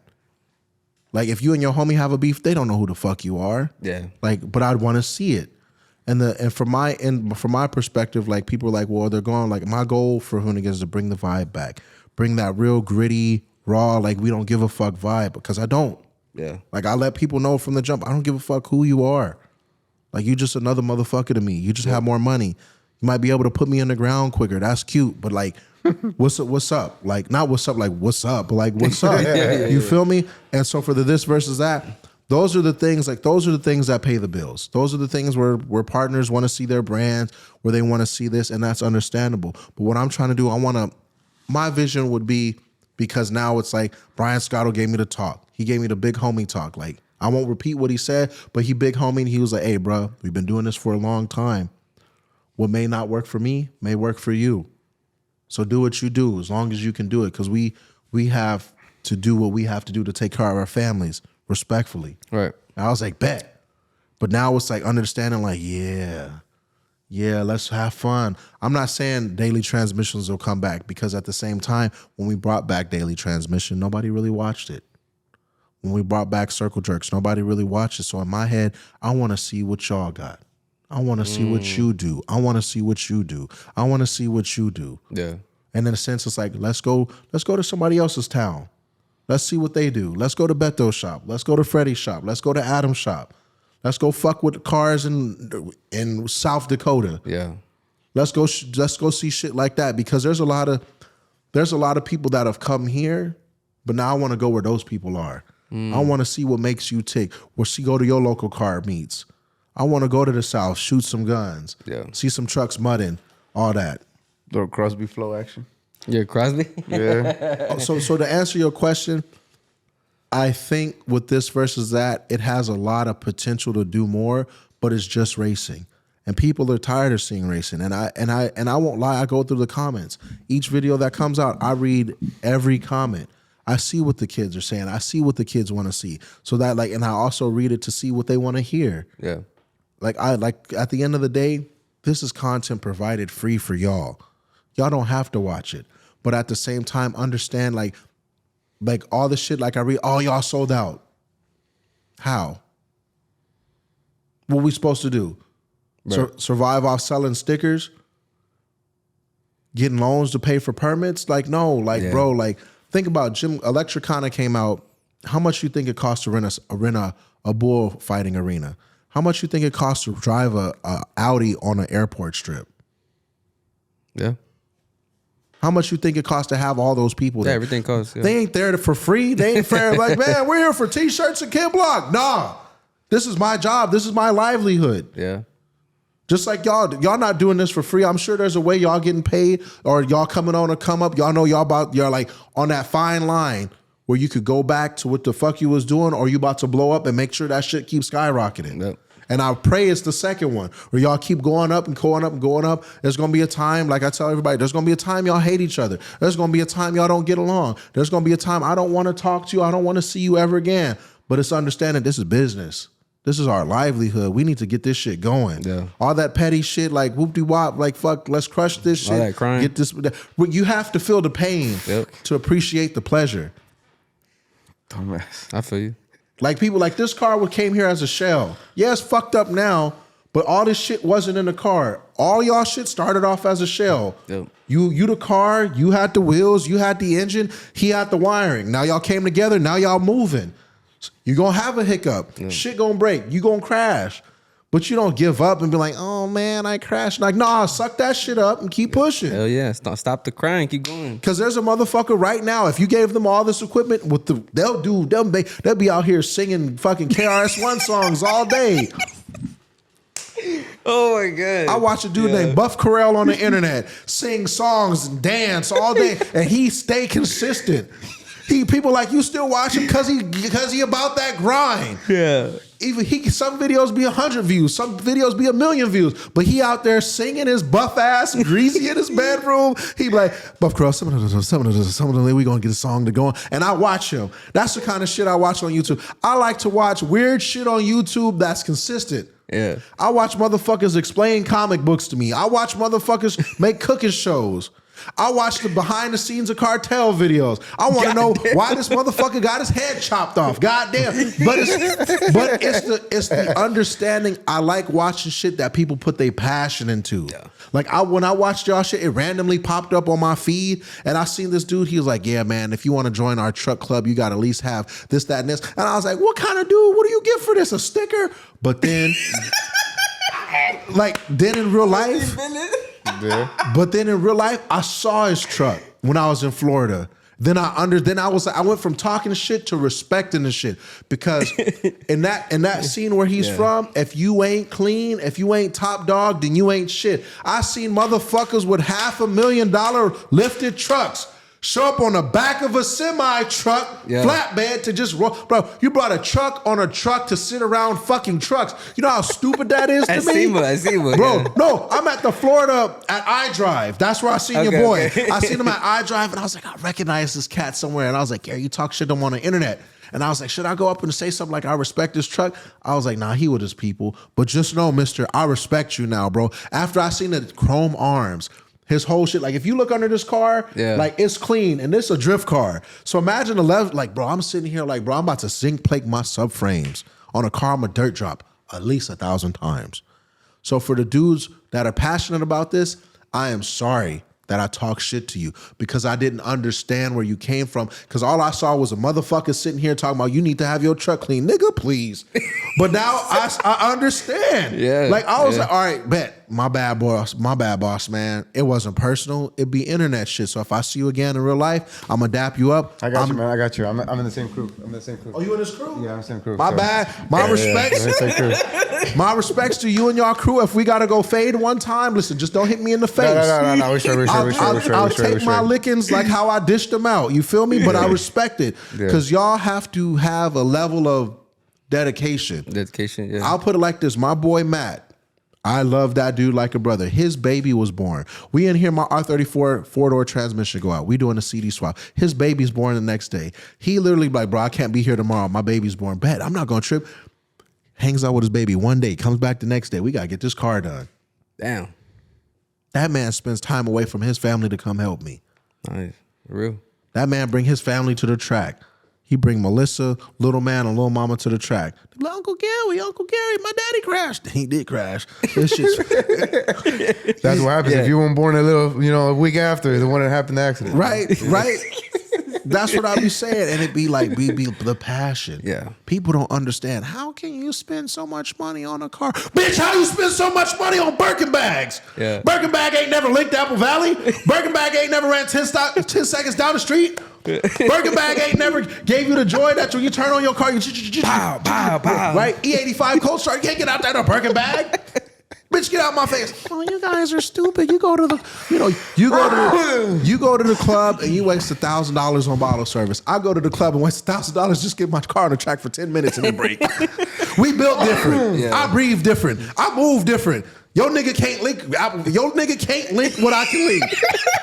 At the end of the day, When you with your ordinary man and you look at him with his good job that pays over $100K, just know it's a motherfucker like me sitting right there that could come to your house and do a donut right in front of your house with such precision. You could put your baby in a stroller and I'll do it so smooth I won't even wake that little nigga up. Damn. I might be cold enough to hit a crab walk and push that little motherfucker down the street with the stroller. And your nigga can't do that. He can't change the tire. He can't change the spark plugs. He take it to a nigga like me. Yeah. He take it to a nigga like Matt. And we change it. And you're like, oh my gosh, where'd you learn this from? Google, bitch. You know? And you're like, well, I can pay somebody to do it. Nah, brother fucker, like, would you pay somebody to fuck your wife? Oh, shit. Damn. Would you pay somebody to do the extracurricular activities that you're supposed to do as a man? No. Like people be like, well, for example, females be like, well, can you build me a house? No, but I can build you a car. My girlfriend build you an exhaust. You can't cook? Too bad.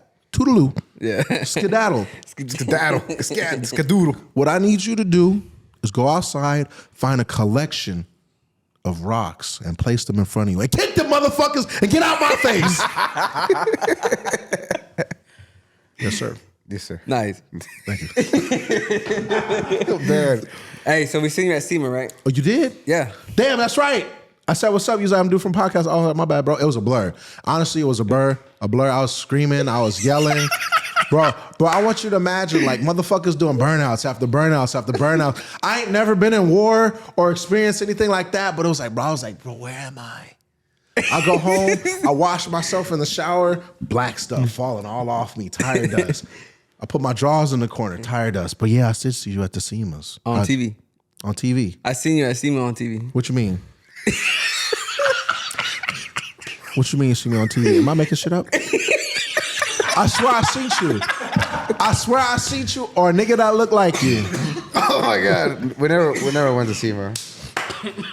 We never went to SEMA. We wanted to go, but damn, so you lied. I thought I seen you. All Mexican white dudes. You didn't let me finish. My bad. You see, kids, learn to let people finish their sentences before you jump the gun. You didn't let me finish.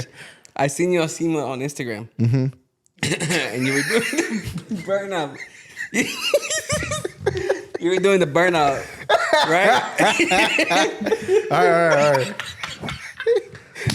It's like, I know I can't say that. Say it. I know we look all the same, but you know. Bro, Oh my God. Anyways, we seen you on Instagram. moment of silence for being ignorant. Oh my God. I ain't ashamed. Damn, it's mistaken identity. It's like when people come up to me like, "You're hurt." Hold like, on, no, let's I'm wrap the not podcast. hurt. All right, it's done. Pack y'all shit and go. Take it and go. Get the fuck out. What plane y'all on? No. Where's the rocks at? I need the rocks. Hey, where the All right. Oh, give me a sec. I got a massive headache. I'm laughing. Oh, that damn. This is go hard for real. Go hard at its finest. Anyways, we seen you on Instagram. I seen you, right? Did you win the swinging contest? It wasn't a contest. It was a gladiatorial stadium for people to exploit their skills. So, if there was a prize, yes, I won. Because this, in a sense, I won best sounding LF swap car because I can't. Matters. That's all. Because you know the thing was for me, Mr. Beto again DMs me. He was like, "Hey, bro, I could play. You know what? I'll play it right now for you. No homo. If I'm allowed to, Go ahead. on the gas. Make sure I get this right. Mr. Beto personally DM me, and I was like, "This is an honor." He hit me with this shit. Hell yeah, my boy, motherfucker sounds nasty. After I heard over there in the burnout pit, I was like, man, what the hell is that? I didn't even know it was in that list until I seen it with the supercharge. I was like, oh shit, I need me one of these. I don't really get impressed often, but I was impressed with that car. So I was like, fuck, I'm gonna need that setup. So right now I'm building. That's all you get to hear. I don't want to. But that, like, bro, when he said that, I was like, hey, yo, I'm me. You like my shit? Like my. This how much it costs? What? My car? You told him? Huh? No, bro. I just told him my setup. I'll tell you my setup. Built LS1, bottom end, JE pistons. PRC heads, Texas Speed springs and retainers, push rods, Texas Speed BFD cam for the 5.7, Magnuson 2650, K&N 4-inch intake. I run a Sickie long tube headers made for right-hand drive S chassis, a 3-inch Y to a 3.5-inch Seagull exit exhaust. But what people don't know, my car sounds violent because I have a non-turbo cam. I have an NA cam with a supercharger. So what's happening is, if people don't know, my exhaust air is getting excited from glung, glung, glung. So what happens is like glung, so I'm like, like it's ear piercing. Like I tell people, like, my car sound like a NASCAR. Yeah. When I'm on it, I'm like, damn. Yeah. And that was the thing. And I was like, bro, so to answer your question, the burn yard is for everybody to come together, and we show off to the people who have never seen this before. It's open to the public. So SEMA is usually a private show, or you have to be like a automotive media, some type of distributor, shop, or XYZ school or whatever, so people can come off the street and watch. There's a lot of people that came off the street. Some dude literally got out of prison. He's like, bro, I watched you in prison. I said, nigga, how you get YouTube in prison? But he was understanding. He's like, bro, I watched you in prison. I got an E36. I'm trying to fix it up. Gave him the license, the Hoonigan license plate frame off my car. I was like, hey, take this. Damn. Hopefully I see you next year with this frame on this car. And he fucking teared up.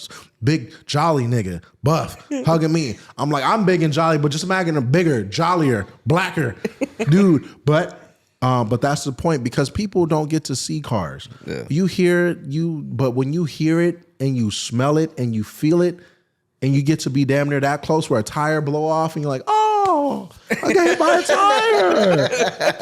tire. People would bro, I seen there was a woman, a female, not the B word, excuse me. When I use the B word, that's shit talk mode. That's from the 8 shit B words. Like that. That's not a collective. It's just, you know who you are. Right. But there was a woman on the front with a baby, with headphones, a brand new baby, like barely had pupils shit. You know when the baby, they be doing this shit looking like Professor Xavier trying to conjure up the X-Men. They had one of them babies in there, and I'm like, and this what I was like, this bitch brought a baby. Does a baby get exposed to this? This is so magical. This baby is about to get fucked.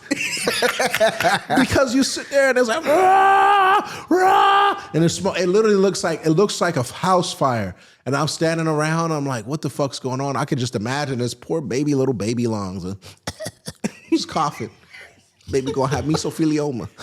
You're gonna see a commercial 10 years. Were you at the Hoonigan Burn Yard between the years of 2018 and 2020?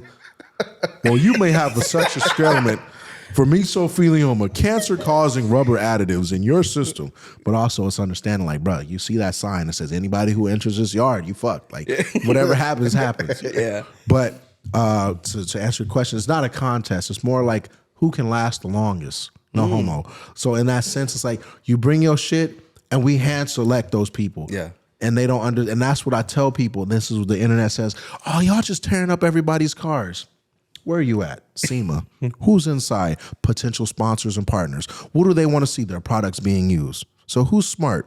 The person who brought their car to the burn yard, who's going to walk away with a deal? Or are you talking shit that doesn't have any chance of getting the burn yard? Yeah. Let's be real. Yeah. Let's be real. I've seen people come there, walk away with an oil sponsor, walk away with a tire sponsor. Really? Church of LS, one of the guys, got an oil sponsor. Damn. I've seen people get tire sponsors, rim sponsors. Because like I say, in a race car, zoom, zoom, you see that? You can't see that. At a burn yard, I'm sitting there, left foot braking, throttling, control, doing all of this shit. Did you get a sponsor? I've got a couple people. Nice. I got a couple people. That's why in my head I'm trying to build an Australian spec car. Nice. They saw what I'm, you know what I'm saying? Trying to do something. Yeah. What you doing? How many sponsors? I ain't telling you. I ain't telling you. But it's a couple people. Like I'm working on. That's nice. I remember that billet RB engine minus the part I needed to get to that engine. That's what I'm working on. I'm trying to work on getting a billet RB engine so I can. The consensus was, and I told them this when I approach companies, for anybody that wants to get a sponsor, what is the purpose? What's my return on investment for you, and how can I deliver? For me, well, I'm the guy with the green skylines, number one. Number two, it's understanding that I will beat the fuck out my car, regardless. A lot of people build cars and they sit. Like, you give me a billet RB engine, I'm going to test that motherfucker till January. all through January. Yeah. The first time I got my car tuned, I did a burnout from this shop to the end of the block. Damn. Just to make sure my shit was straight. And then it blew up at Laguna Seca. Goddamn. But the engine was fine. Inner pipes, coolers blow off. But what I tell kids is like, well, I want to get sponsored. What do I got to do? Well, you got to come correct. If you don't have a plan for this company, they're not going to help you. Right. Mind you, you're not going to always, for me, I always don't get shit for free. I get shit half off. Some shit that's half off, oh, thank God it's half off. Like when I needed a wiring harness for my car, Wiring Specialties came through. One of the sponsors, Wiring Specialties, came through for my for my LS swap car, helped me out. I still had to pay for the harness, but it was at a substantial discount. Holly helped me out with my full, whatever I needed for my car, Holly came through. Sicky came through, discounted, came through. CPR engines, built my engine. Nice. Shit like that matters. And they want to know, where are we going to see this? Where is this? And it's because what'll happen is a lot of times companies will give something, say right here, like, hey, yo, Omar, or fucking, let's use a random Jesse James. Here, Jesse James. Here you go. Yeah. Here's this part. What are you going to do? And I've seen people get parts and they'll sit. They'll sit. You see that seat right in there? That is a booty hustler status seat. Ooh. How many niggas can say they got a signature seat? Yeah. Off of hard work. They just want to know, what can you do for us? Where are you going to show up? Not disrespecting no kids. If you got a clapped out fucking car, nobody going to help you. You right? Yeah. Just clean. I'm not asking you to paint it. This car just primered gray with a smooth rattle can. If you can show up with a smooth rattle can and your workmanship is flawless, then you can do something. Sleeper though on the inside, nice build. That's why I'll drop it down so y'all can see it. But it's like, you have to understand, there has to be a level of pride into what you do to get back from companies. Companies know that I'll talk about their shit, but they know if they shit is shitty, I'm gonna drag them through the dirt. That's the understanding. If your products are garbage, I'm gonna let people know your products are garbage. Yeah. And luckily, I haven't had any garbage products.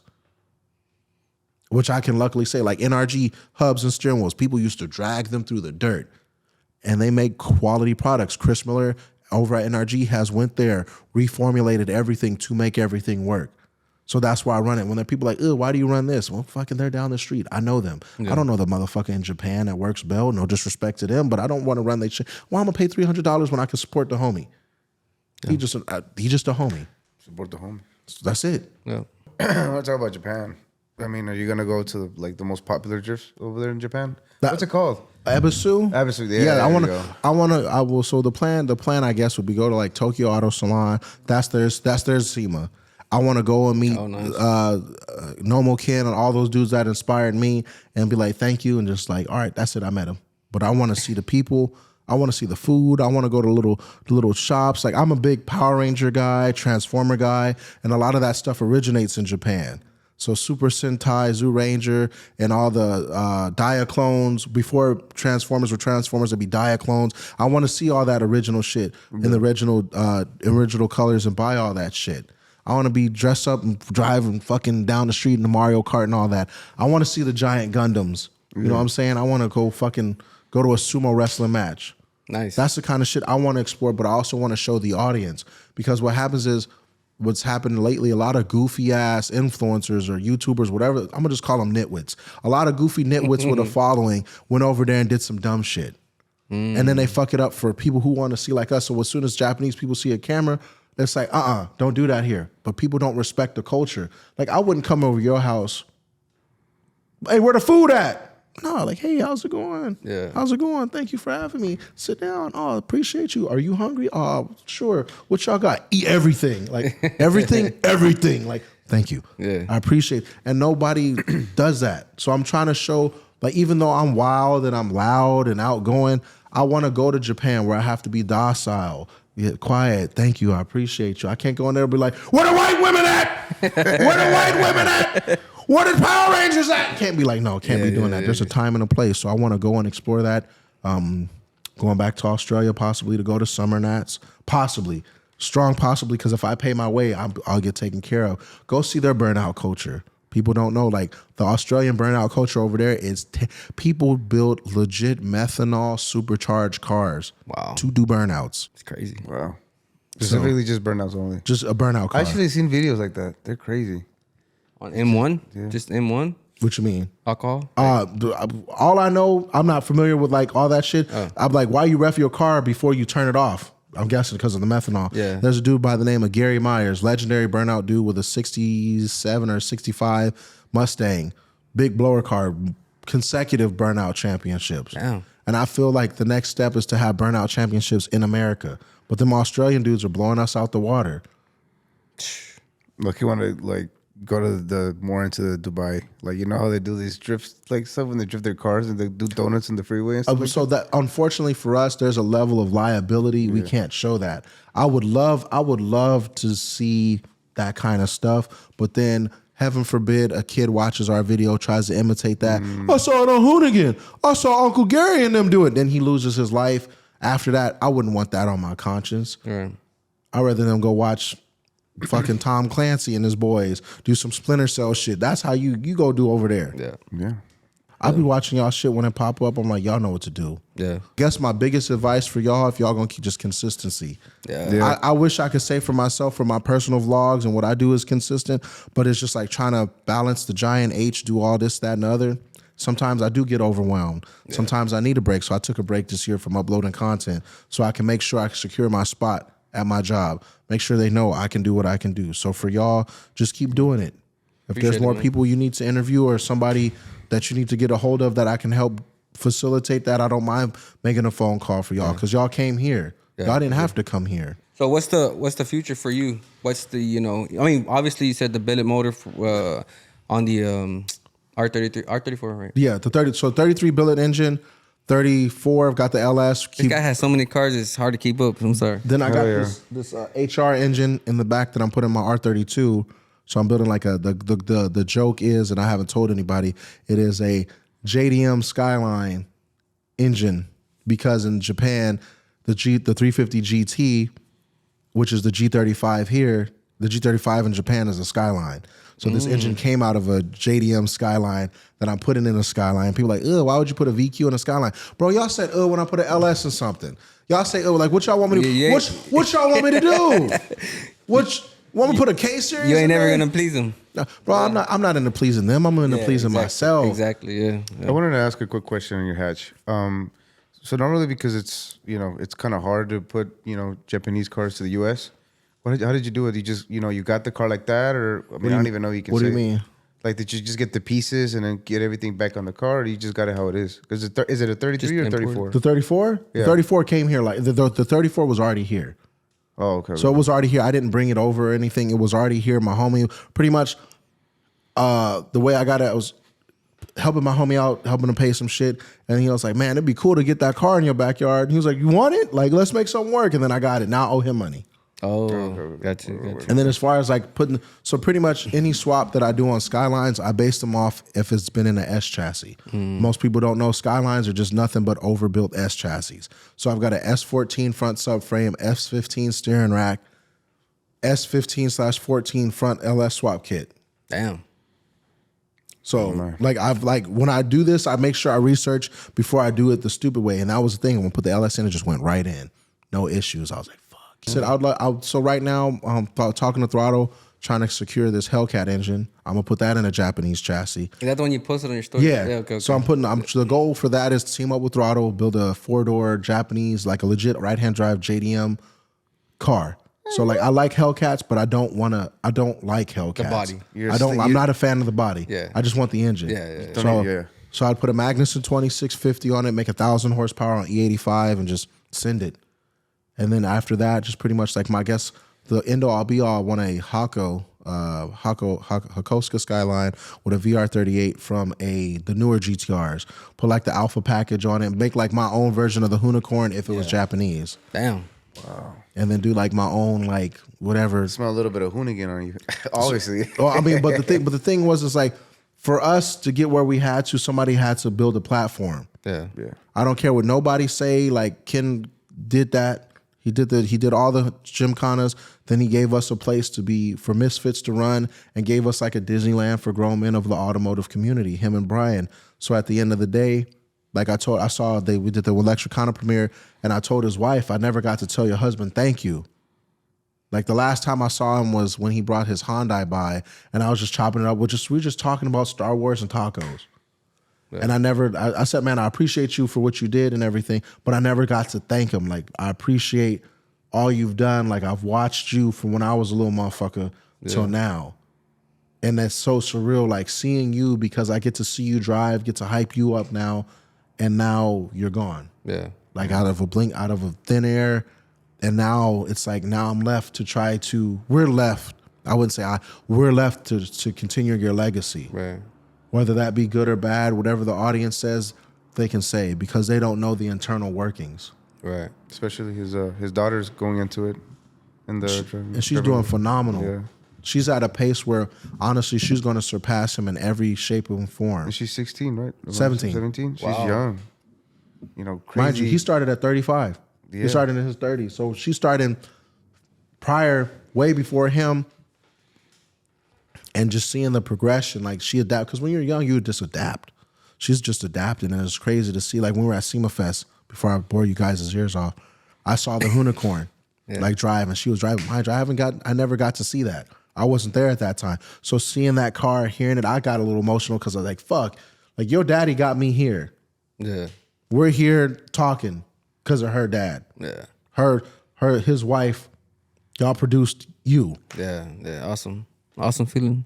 Great feeling. So what is the future for you as far as, content influencing, Hoonigan, the whole 9 yard? I'm trying to blow up and act like I don't know nobody. Obviously, keep pushing Booty Hustlers. That's our brand. Pushing that. And the cool thing about Hoonigan, they haven't fought against it. They understand like Booty Hustlers is us kind of like what we were before we got money. Yeah. Like we doing everything on a budget, doing everything we can, and being raw and gritty. I guess my 5-year plan is to just, I can't say because every day can change, but I would love to travel the world, get to a level of driving where I can like drive any and everything comfortably. Nice. And then just be able to help this company grow. It was always in my understanding, I'm not trying to take shine from you. I'm not trying to be the next Hurt. I'm not trying to be the next Scotto. I'm just trying to be Gary. Right.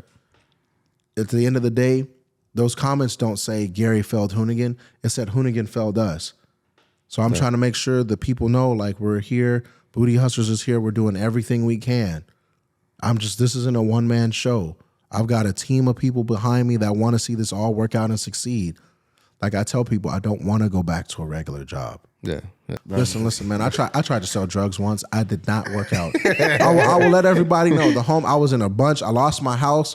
The homie came through. He's like, you can sell these drugs. And he gave it to me for about an hour. He's like, give me back my shit, bro. Give me back my shit. You don't know what the fuck to do with it. I was like, but you gave it to me. Yeah. It was just simple little errands and shit, dropping shit off. He's like, bro, this shit ain't for you. Like, just stick to being goofy. I understand you need money, but we'll find something else for you. Yeah. Never found nothing else, but my homie said, proud of you, bro. Proud to see where you at. And I'm like, thank you. He's like, you want to get pizza? No, because I'm on a diet. I can't eat that shit. No, but this is definitely one of our dreams, especially for me as a childhood for social media and stuff, and him but talking, and we gotta For sure, man. push ourselves through, and then we're enjoying it. We're enjoying the show, but we can, Gary, appreciate you, man, for letting us come. Thank you, sir. And your shop. Thank you, man. Whoa. Appreciate you. Gary, kind of mad. We came from Houston, but On the big H-Town. Shout out Mike Jones. Shout out Mike Jones. Shout out Slim Thug, everybody. Shout out But to Johnny we Dang. would hate to leave, but we gotta go. We gotta catch our flight. Oh, that's right. My bad. I'm holding you up. And I got a shit. You're good. You're good. No worries. Guys, thank you for tuning in to Go Hard Podcast. Make sure you check out the full podcast on YouTube. Obviously, you're on YouTube already. And check out OCL Team Billet on TikTok and Instagram. Gary on King Anytime. Damn, it's okay. You fucked up my name because I thought you was at SEMA. King Anytime on Instagram, Facebook. Facebook, just Gary King Jr. Okay, and then YouTube. Gary King Jr. Gary King Jr. TikTok, OnlyFans, Gary King Jr. Shout out your boy. Shout out. Shout out a few pictures. Booty Hustlers. You was about to fuck up the name. You was about to get I was like, Booty Hustlers. It's right behind you. Get the name right or I get your neck fucked up. But I did say Booty Hustlers. I always say Booty You was about to Hustlers. say Hunters. I can hear it in there. Oh shit. He's saying that because the camel hat. Oh, word. Nah, but it's all good. Hey, check out Instagram, TikTok, Facebook, YouTube Shorts, Spotify, iTunes. Thank you so much. Thank y'all guys. We did a little LA tour. We got done. We're finished with everybody in LA. Sheepy, Yellow Jacket, King Anytime. Appreciate you so much. Thank you guys. Peace. Peace.